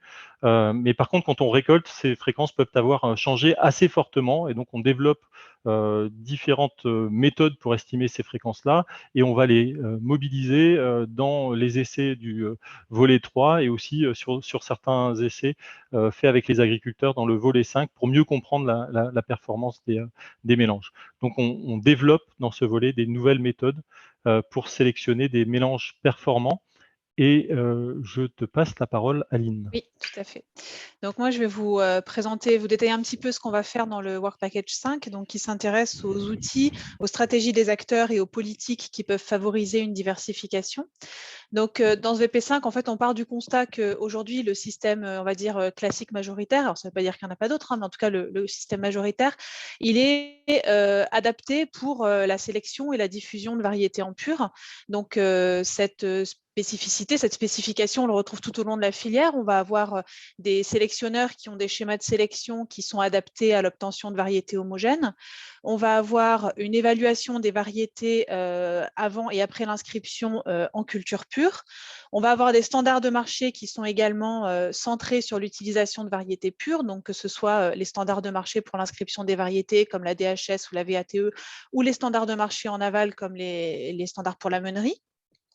Et puis, par ailleurs, on va avoir un financement de la recherche par royalty, donc qui vont inciter la recherche sur les marchés les plus importants, donc qui vont favoriser les cultures qui représentent des marchés importants. Et on a également une production de connaissances et de conseils de par l'organisation du conseil et son financement qui vont être préférentiellement focalisés sur les cultures pures. Donc, ce panorama montre qu'il y a un besoin d'évolution de ce système majoritaire et c'est ce qu'on va chercher, ce qu'on va regarder dans le Work Package 5. Voilà, donc l'objectif de ce Work Package, c'est de mettre en œuvre tous les résultats qui vont être générés dans les autres Work Packages pour favoriser la diversification à l'échelle de la parcelle et pour soutenir l'innovation des acteurs. Donc, ça va être un work package qui va être effectivement, qui va appeler de grandes interactions, collaborations, relations avec les différents acteurs de la filière pour bien comprendre leurs objectifs, leurs intérêts et leurs contraintes. Comprendre les interactions entre eux également, comprendre leurs effets sur la diversification. Et l'objectif, ça va être de proposer des outils et des méthodes qui vont permettre de soutenir les stratégies des acteurs en faveur de la diversification. Et on va avoir également tout un volet qui va consister à étudier les effets des politiques publiques, que ce soit des politiques publiques actuelles, des politiques publiques qui sont en cours d'évolution, on a parlé tout à l'heure du matériel hétérogène biologique, ou de nouvelles politiques qu'on pourrait imaginer pour favoriser favoriser la diversification. Voilà, tu peux passer à la slide suivante. Voilà, donc on va regarder, voilà, on a 3 leviers principaux de diversification dans Mobidiv. Donc, on a le levier des variétés qu'on va chercher à sélectionner pour leur valeur, non plus en pur, mais pour leur valeur en mélange intra- et interspécifique. Le levier des mélanges, donc, qui va consister en une formule, une combinaison de variétés ou d'espèces. Et puis, les semences paysannes, donc la sélection participative, les variétés population obtenues par des agriculteurs à la ferme. Donc, les différentes tâches de ce Work Package vont se positionner sur ces différents leviers de diversification. On va avoir une première tâche qui va consister à développer des outils d'aide à la décision pour concevoir les mélanges, donc des mélanges d'espèces ou de variétés.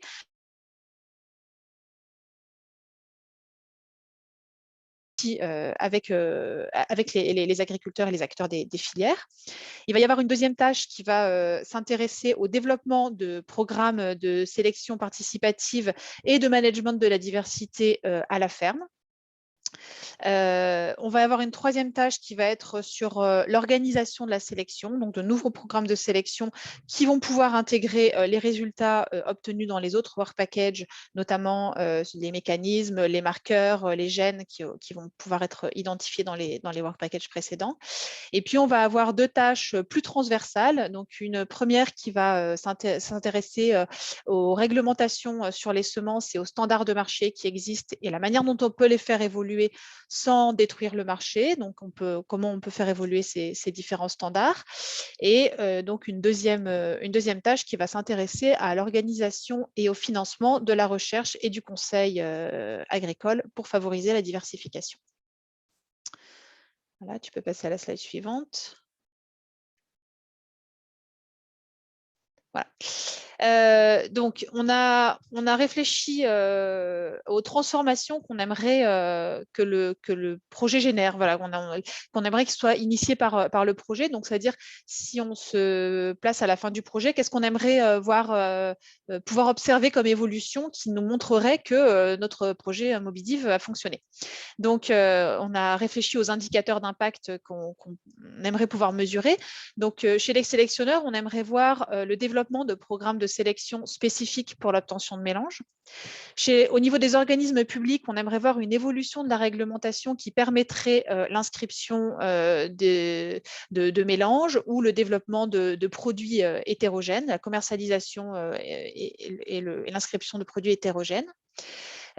Chez donc, les coopératives, les vendeurs de semences, on aimerait que la transformation attendue, c'est qu'il y ait des mélanges prêts à l'emploi qui soient disponibles pour les agriculteurs. Alors, c'est déjà en partie le cas, on le verra tout à l'heure avec Soufflé. Au niveau du conseil agricole, donc ce qu'on va chercher à mesurer, c'est le nombre d'organismes qui vont dispenser des conseils spécifiques sur les mélanges. Au niveau des agriculteurs, bien sûr, on pourra s'intéresser au taux d'adoption des mélanges par les agriculteurs et à la part des adoptants qui cultivent les mélanges sans pesticides. Et enfin, au niveau des coopératives, ça va être le nombre de coopératives qui vont accepter des livraisons en mélange. Tu peux passer à la slide suivante. Voilà, donc la perspective pour 2026, donc là, on a réfléchi à l'évolution un peu plus générale de la filière telle qu'on l'imagine à l'issue du projet. Donc aujourd'hui, en 2020, on est dans une situation un petit peu linéaire où on a donc des entreprises semencières et des firmes agrochimiques qui font une offre de semences associées à des pesticides qui sont fournies aux agriculteurs par des coopératives. Et c'est ça dont on aimerait discuter avec vous maintenant, c'est comment ce système peut évoluer. Alors, nous, ce qu'on imagine, et voilà, c'est intéressant de voir avec vous si vous pouvez partager cette vision-là des choses.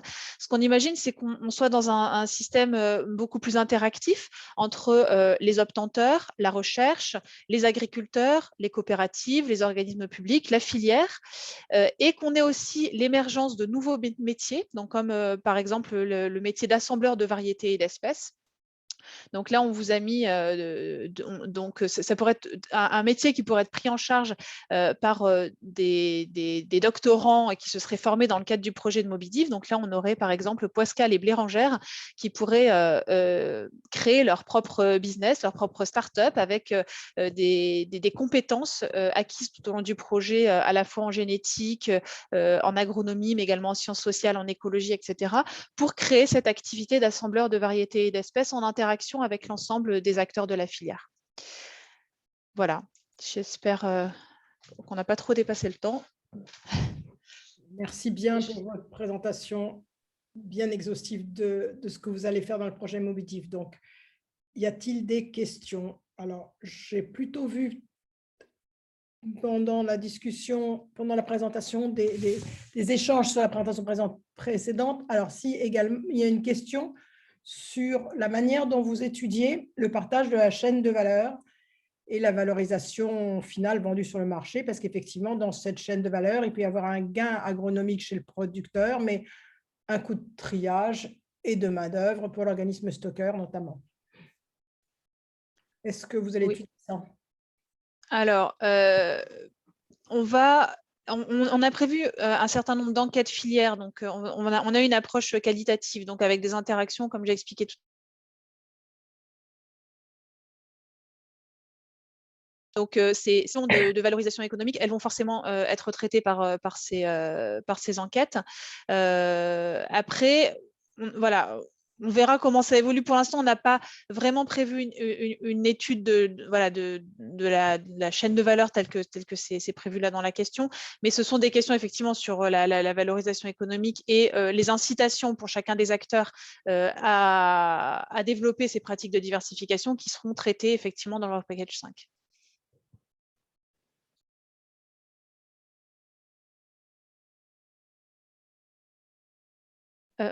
Florence, on ne t'entend pas. Tu as coupé ton micro. J'ai coupé mon micro. S'il n'y a pas d'autres questions immédiatement, on peut passer à notre troisième exposé et revenir à la fin sur une discussion générale où l'ensemble des intervenants pourront en parler. Je propose de faire ça. Donc, on va passer la parole à Paul Vénard du groupe Soufflé et qui va nous présenter, et c'est bien intéressant vu la discussion qu'on a commencé à avoir, le point de vue, cette fois-ci, non pas de l'agriculteur, mais de l'aval de la filière sur ces mélanges. Alors, y a-t-il? Hop, est-ce que tout le monde voit mon écran? Très bien. On voit le Parfait. micro, on vous voit, on vous entend, donc c'est parfait, allez-y. Et c'est parfait. Donc, bonjour à tous, je vais me présenter déjà dans un premier temps. Donc, Paul Venard, moi je m'occupe de tout ce qui est développement blé pour Moulin Soufflet. Donc, je travaille étroitement aussi avec Soufflet Agriculture sur tout ce qui est les discussions en termes d'agronomie, mais aussi surtout en termes de qualité pour nous, la meunerie. Donc, je vais commencer par vous faire une présentation générale du groupe pour vous rappeler un petit peu toutes les filières que l'on peut retrouver au sein du groupe et qui sont importantes pour nous en termes de développement et de recherche justement pour les mélanges. Donc, le groupe est inscrit vraiment dans différentes filières qui va de la sélection variétale jusqu'à la distribution dans les commerces et à la restauration. Donc, il faut bien sûr passer par l'expertise agronomique, la collecte, la transformation et la R&D. Donc, ça, c'est un peu la partie pour la recherche en termes de mélange. On a aussi toute une partie qu'on verra plus tard qui concerne l'export. Et ensuite, on a une partie aussi de transformation, donc que ce soit pour la meunerie ou pour la malterie. Donc, si on reprend un par un les grands axes, les grands acteurs donc, du groupe Soufflet, donc on a Soufflet Agriculture et Vigne. Donc aujourd'hui, Soufflet Agriculture est vraiment un expert donc, de la filière orge et blé avec environ 4,3 millions de tonnes de collecte en France et 1,5 million de tonnes de collecte de céréales à l'international. Il faut savoir que voilà, Soufflet Agriculture est présent dans 6 pays d'Europe centrale en plus de la France. Et ensuite, il y a eu l'émergence de la filière vigne, donc de Soufflet Vigne, qui est un partenaire de la viticulture française et qui propose une gamme complète de services et de produits. L'entreprise développe aussi également des activités d'espace vert avec sa marque Soufflet Vert. Donc rapidement, on va partir sur je vais vous présenter un petit peu le négoce. Aujourd'hui, le Soufflet Négoce est le premier exportateur français de céréales à destination de 63 pays différents. Il faut savoir que le Soufflet Négoce est très présent sur le bassin de la mer Noire pour tout ce qui est exportation de céréales, d'oléoprotéagineux et de produits laitiers, car il faut savoir aussi qu'on a une filiale pour tout ce qui est produits laitiers, surtout du lait en poudre et du beurre. Et donc, l'entreprise aussi, la force, c'est qu'elle elle a à disposition justement ses propres installations portuaires et ses propres transports aussi logistiques camions pour pouvoir acheminer au mieux et au plus vite la marchandise. Donc, on verra aussi qu'avec Soufflet Négoce, on peut travailler aussi certains mélanges qui ne seront pas forcément dédiés à la panification. Ensuite, l'entité dans laquelle je travaille, c'est Moulin Soufflet. Donc, Moulin Soufflet est aujourd'hui le tout premier meunier européen. Donc, notre but à nous aujourd'hui, c'est de concevoir et de répondre à certains cahiers des charges farine pour nos industriels. Car il faut savoir que chaque industriel n'a pas forcément les mêmes besoins et les mêmes attentes en termes de qualité farine. Donc, à nous de formuler au mieux ces différentes farines en associant certaines variétés pour pouvoir répondre à leurs demandes. Il faut savoir aussi que Moulin Soufflet a créé sa marque, donc la marque Baguépi Farine Responsable, qui permet d'accompagner les artisans boulangers pour développer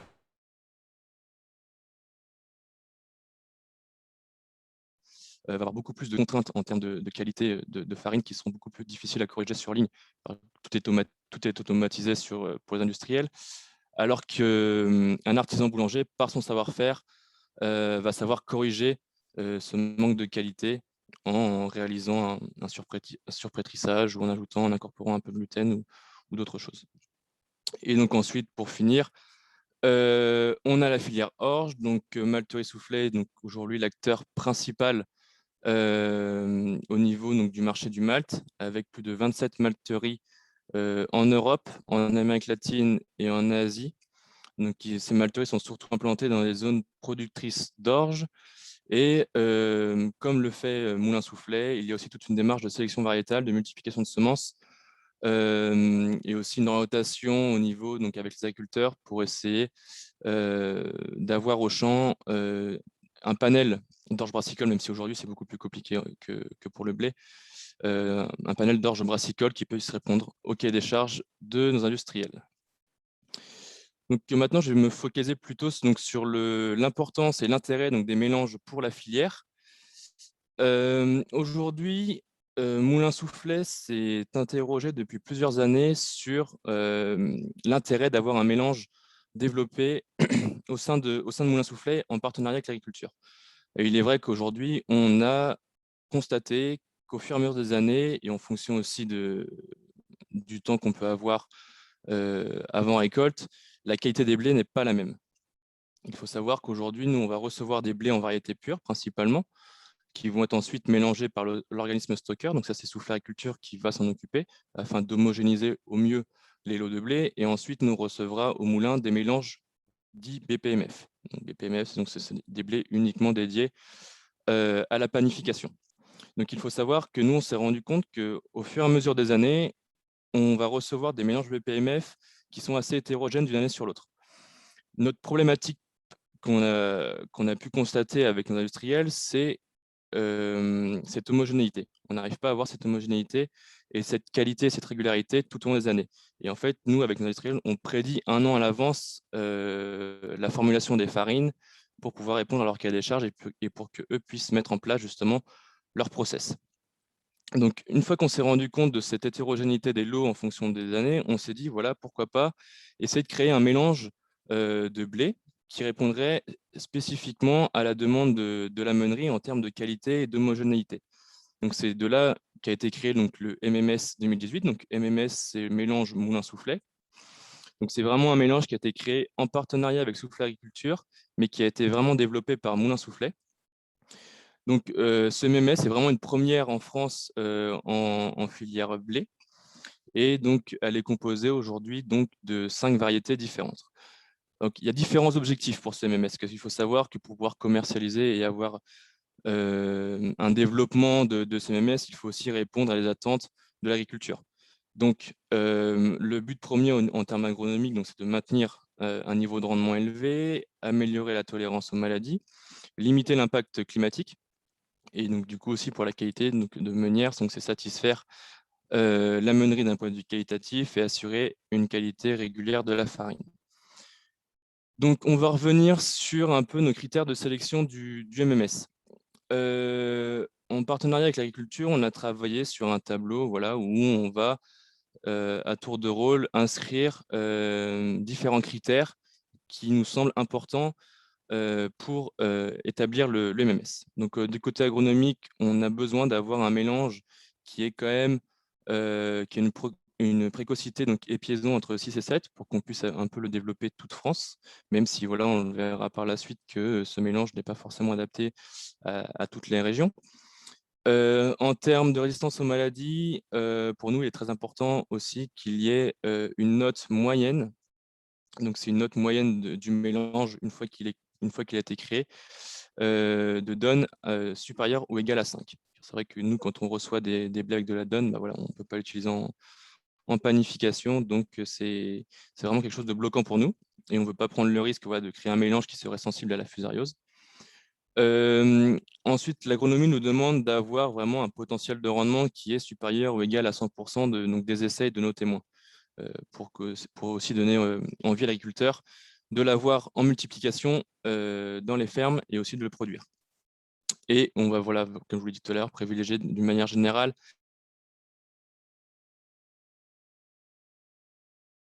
maintenant sur le côté technologique. Donc, c'est vraiment l'aspect panifiable du pain. De la farine. Nous, on va rechercher une qualité de farine qui est vraiment excellente et régulière. Alors pour cela, on va se baser sur un test BIPA, donc c'est vraiment un test certifié en termes de classification des pains et des farines, et en tout cas des variétés. Pour cela, on va se limiter à une note de panification qui doit être supérieure ou égale à 230. On va avoir une force boulangère. Donc là, on appelle ça, c'est le W qui doit être supérieur à 160 et des P sur L plutôt équilibré. Donc on veut quelque chose de proche de 1, mais vraiment, on le verra tout à l'heure, si on peut avoir des P sur L qui sont plus faibles que 1, ça peut être quelque chose d'intéressant pour nous. Parce que ce qu'on recherche en particulier, c'est un profil de pâte équilibré à extensible. Donc pourquoi on va rechercher ce type de profil? Car en tout cas, Moulin Soufflet travaille beaucoup avec des industriels et aujourd'hui, corriger une farine qui est plutôt équilibrée extensible est beaucoup plus simple pour nous, la formulation, que de corriger une farine qui est plutôt courte et élastique. Parce qu'en fait, pour corriger une farine extensible on va pouvoir incorporer des variétés de blé type le blé de force pour avoir justement cet équilibre de farine. Donc les variétés de blé de force qui sont aujourd'hui assez répandues dans le sud de la France et même un peu région centre, on peut en trouver facilement. Alors qu'à l'inverse, corriger une farine qui est plutôt type élastique et courte, on va devoir incorporer des variétés qui sont plutôt dites extensibles. Aujourd'hui, sur le marché des variétés, quand on parle de variétés extensibles, on en a 3 sur le marché. Donc, on a Orégrain, Apache et Distingo. Et donc, forcément, Orégrain et Apache sont des variétés qui, aujourd'hui, visent de plus en plus, surtout quand je parle d'Apache, qui sont plus compliquées de maintenir en multiplication et en production. Donc, pour en trouver, c'est de plus en plus compliqué. Donc, on essaye, avec les achats derrière, de valoriser cette production en assimilant une prime lors de l'achat de ce blé en pur. Mais voilà, c'est toujours compliqué de le maintenir au champ. Donc ici, je vous ai fait un petit récapitulatif de l'évolution du MMS. Le MMS qui a été créé en 2018, donc sur une base de 5 variétés différentes. Donc on avait Fructidor, Absalon, Nemo, Calumet et Orégrain. Il faut savoir que le mélange MMS est souvent amené à évoluer tous les ans, chaque année. Chaque année, on se regroupe avec l'agriculture, on essaye de voir comment s'est comporté le MMS à la récolte, et en fonction des résultats qu'on a pu avoir sur les tests qu'on a pu faire en panification, mais aussi les tests agronomiques, on va essayer de le faire évoluer pour qu'il réponde au mieux à notre demande. Donc c'est pour ça qu'en fait, entre 2000 et 2019, ça s'est plutôt bien passé sur ce mélange, donc il n'y a pas forcément eu de changement, si ce n'est quelques changements en termes de proportion de chaque variété dans le mélange, mais il n'y avait pas eu de changement de variété. Ensuite, après la récolte 2019, on s'est rendu compte que la variété Fructidor et Calumet ne répondait plus forcément à nos attentes en termes de qualité techno, mais aussi agro, car toujours l'agronomie recherche à avoir un rendement qui est assez conséquent et qui est plus élevé que l'année précédente. Donc, c'est pour ça qu'on a décidé d'introduire KWS Extase et Sepia dans le mélange. Et en 2021, on a décidé de remplacer donc l'orégrin, qui commence à être un peu vieillissant, par une nouvelle variété qui s'appelle donc RGT Distingo, qui est reconnue pour sa qualité boulangère de par son pouvoir jaune. Elle fait vraiment une farine qui est extrêmement jaune, donc qui est très bien pour nos farines de pain de tradition, mais aussi par son pouvoir d'extensibilité. Et donc en dessous, vous avez un tableau qui reprend un peu tous les critères de panification que Moulin Soufflet va regarder pour vraiment l'élaboration du MMS. Donc en 2018, on remarque qu'on avait des taux de protéines qui étaient plus élevés qu'en 2020. Donc ça, c'est aussi l'effet variété qui peut jouer sur ce point-là. Fructidor apporte vraiment pas mal de protéines dans le mélange 2018. Mais du coup, lorsqu'on a de la protéine, on va augmenter aussi la force boulangère, donc le W. Si on augmente la force boulangère d'une farine, on va tout de suite impacter son profil qualité. Donc, on aura des profils qualité, des profils de pâtes qui seront plutôt équilibrés. Nous, ce qu'on va rechercher, comme j'ai dit tout à l'heure, on va rechercher des profils plutôt extensibles. Donc, c'est pour ça qu'en 2020, on a décidé de réduire, d'enlever ces variétés qui sont plutôt typées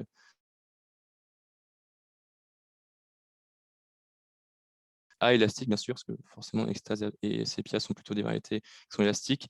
Mais l'incorporation Distingo a vraiment permis d'améliorer la qualité de la farine et d'obtenir quelque chose qui était plus équilibré à extensible.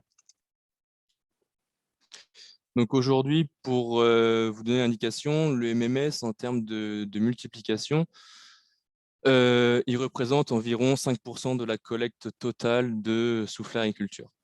Donc, en termes de développement, donc on aura un développement qui sera uniquement pour l'utilisation de moulins soufflets.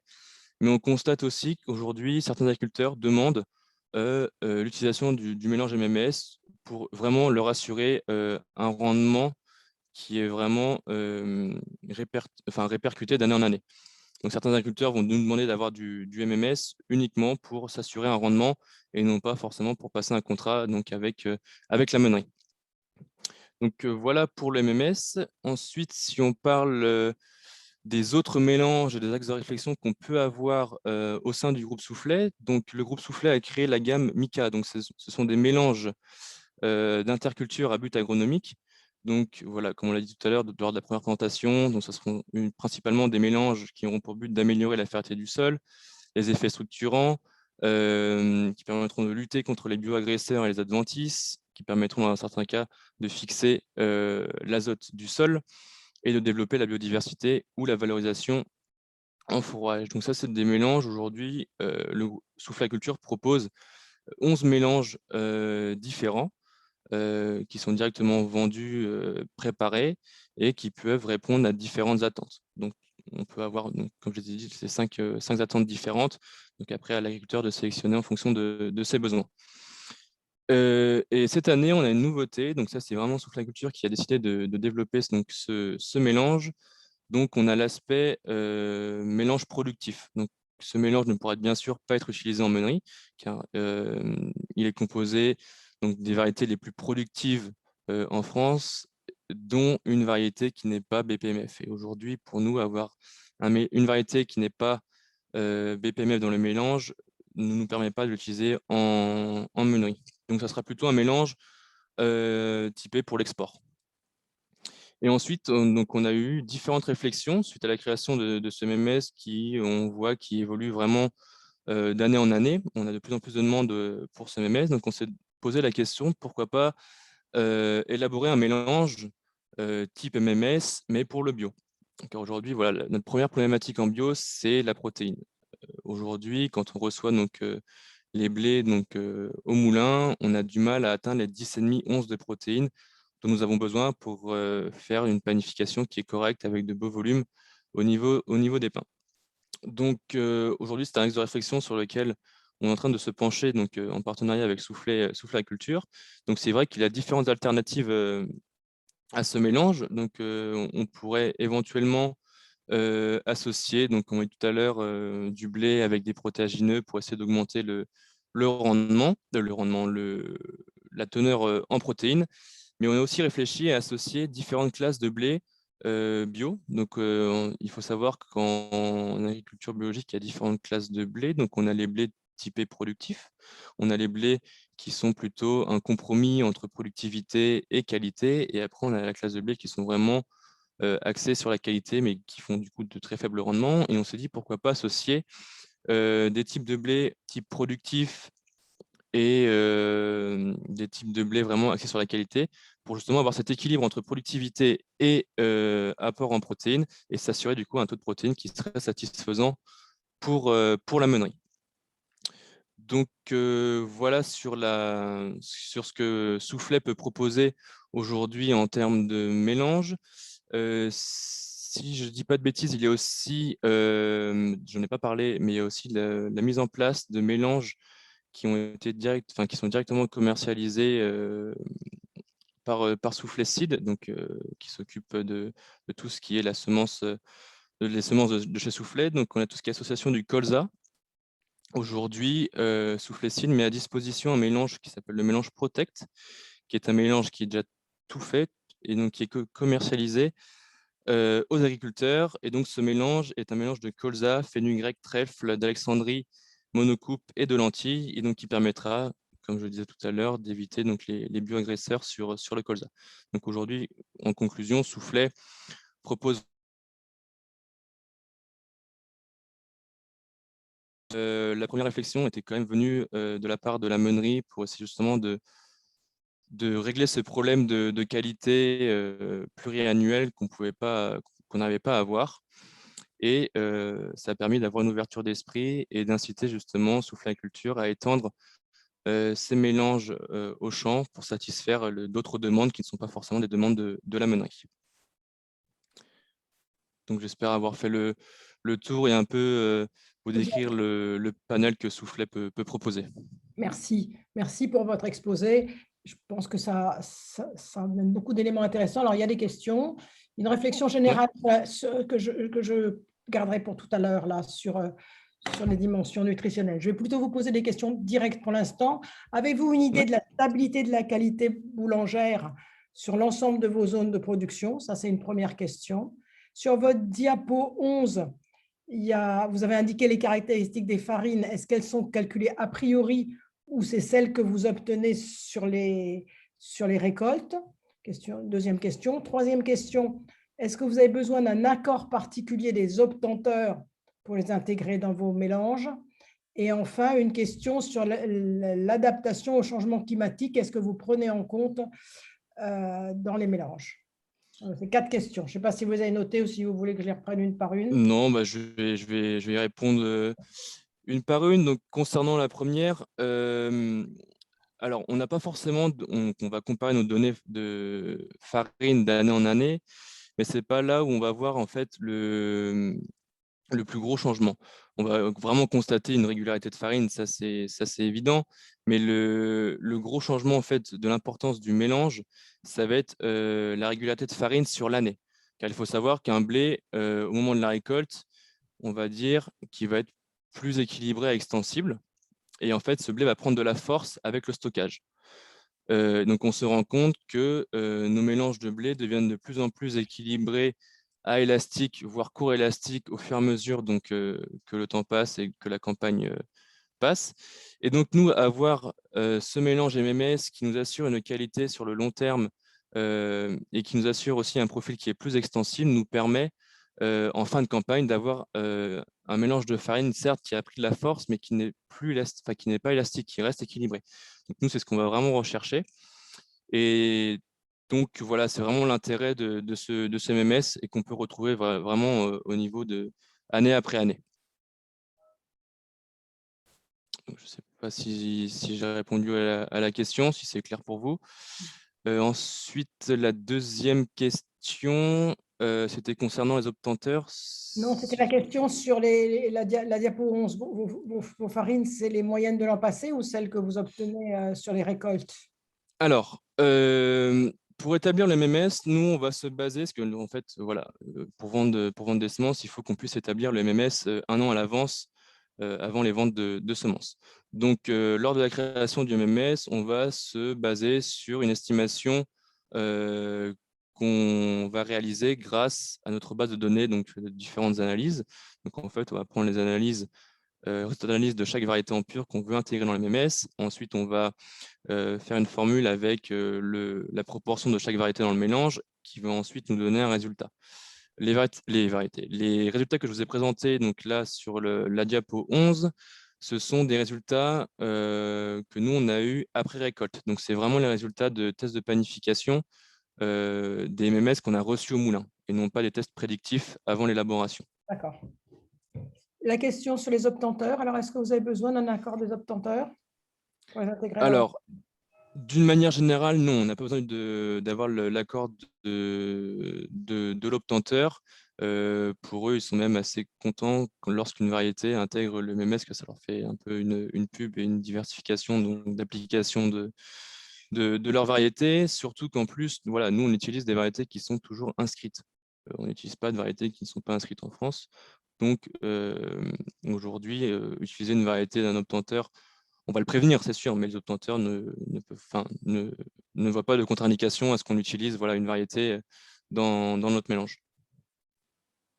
Ok. Il y a une réflexion alors qui peut être qui n'est pas spécifique au mélange, mais qui s'est posée j'imagine, en vous écoutant, qui est celle des caractéristiques nutritionnelles. Est-ce que pour l'instant, elles ne sont pas prises en compte dans vos choix, hein?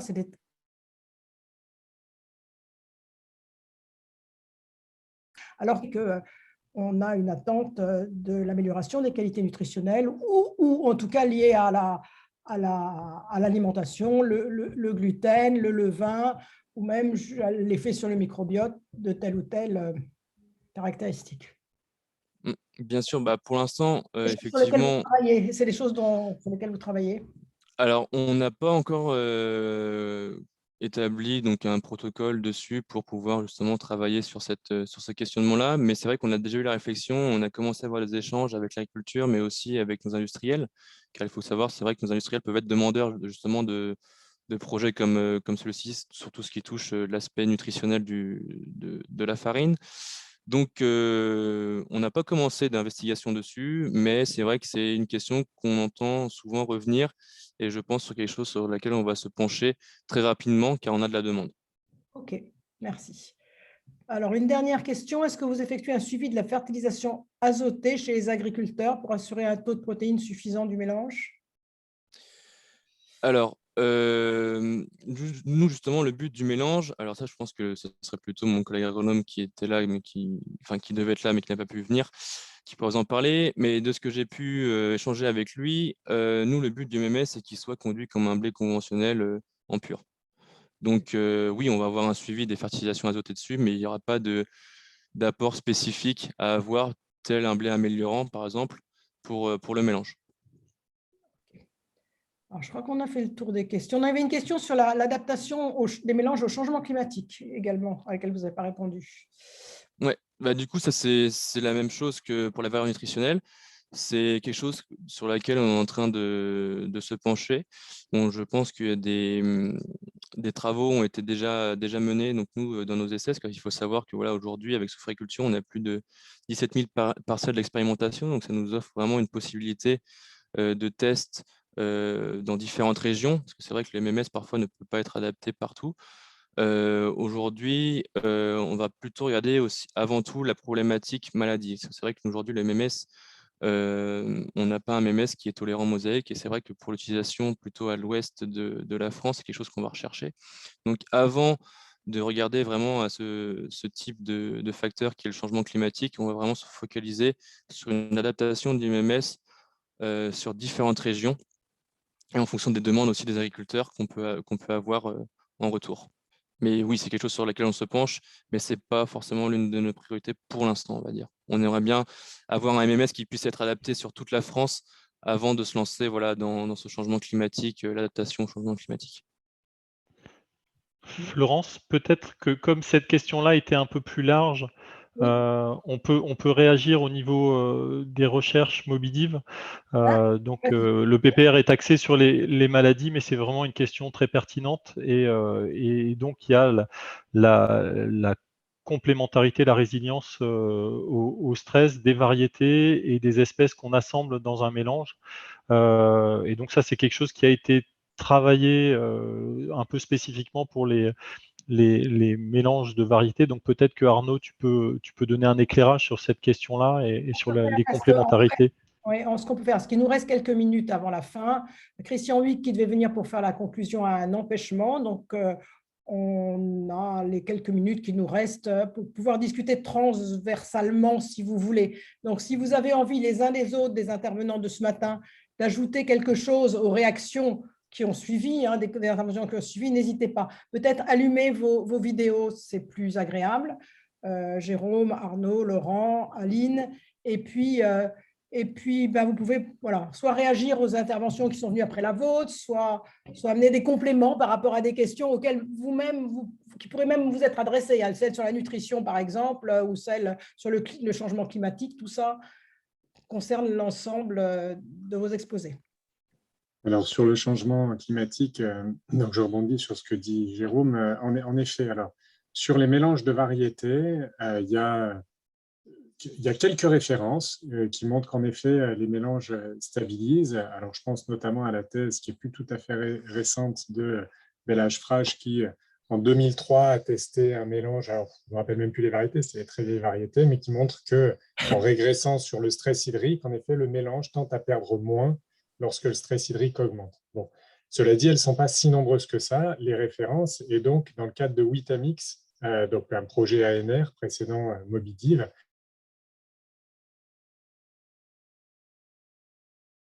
d'agriculture, Centre-Val-de-Loire notamment, a imaginé des caractéristiques variétales qu'il aurait fallu associer en mélange pour justement gérer les stress hydriques et les stress thermiques, en sachant que le problème était plus un problème de non-prédictibilité du stress qu'un problème de stress qui s'accroît. C'est-à-dire qu'il y a un accroissement du stress hydrique, oui, mais le problème principal, c'est que les stress hydriques peuvent être très forts et à des moments très ponctuels.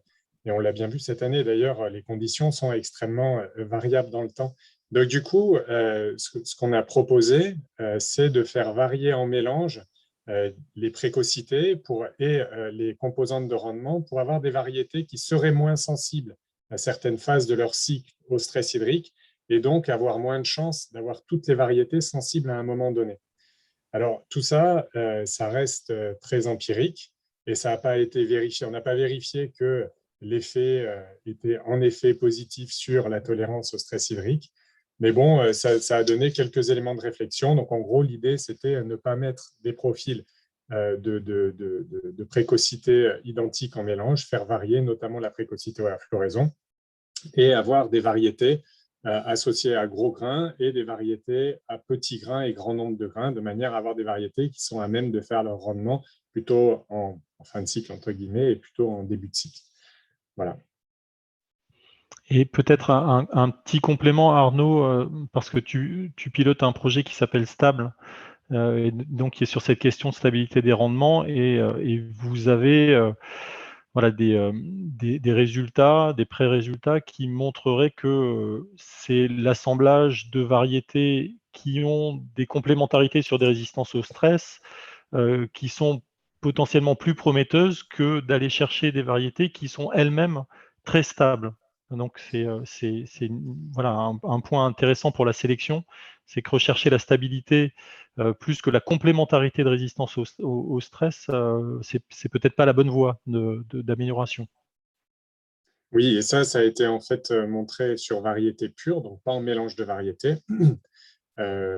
Donc à l'échelle de ne pas réfléchir à l'échelle de la variété, mais à l'échelle du triplé ou quadruplé de variétés qui sont cultivées dans une exploitation, et en voyant si la stabilité, c'était principalement de la stabilité individuelle ou de la complémentarité, et de fait, la stabilité, c'est plutôt de la complémentarité. C'est même plutôt de la complémentarité. Donc du coup, en effet, ça pose des questions au profil de variété qu'on sélectionne. Est-ce qu'il faut aller chercher la variété passe-partout ou est-ce qu'il faut aller chercher une diversité de variétés qu'on pourrait associer soit à l'échelle d'une exploitation, soit au sein d'une parcelle pour assurer une stabilité à ces échelles-là.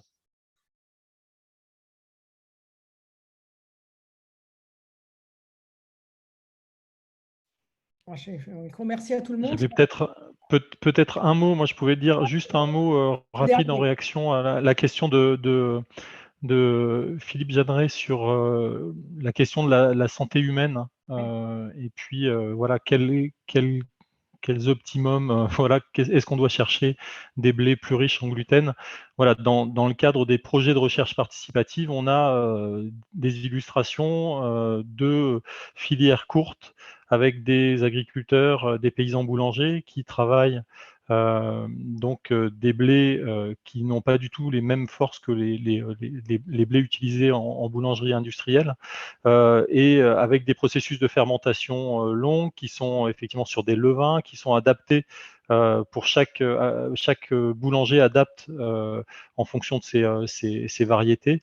Et effectivement, avec, bon, je pense qu'il n'y a pas de preuves actuellement publiées, mais des indices que, en termes d'allergie ou d'intolérance, ces processus-là seraient potentiellement moins irritants. Donc il y a des travaux en cours. C'est pas dans le cadre de Mobidiv. Par contre, dans le cadre de Mobidiv, on s'intéresse à ces voies de sélection participative et à cette diversification qui est possible par le biais des approches décentralisées. Merci. Bon, il est l'heure de clore notre séminaire. Merci beaucoup à tous les intervenants de ce matin. C'était vraiment intéressant. Donc, aujourd'hui, on termine à la fois cette séance consacrée au mélange de variétés d'espèces, mais on termine aussi l'ensemble de cette rencontre chercheurs professionnels qui s'est déroulée sur 4 séances. Donc,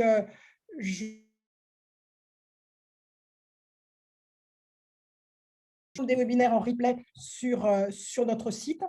On est assez content de la manière dont on a réussi malgré tout, avec une centaine de participations à chaque fois de publics variés, à réussir ce dialogue finalement entre les chercheurs, les agriculteurs, des conseillers, des industriels, enfin un public varié. Et donc, ça marche bien.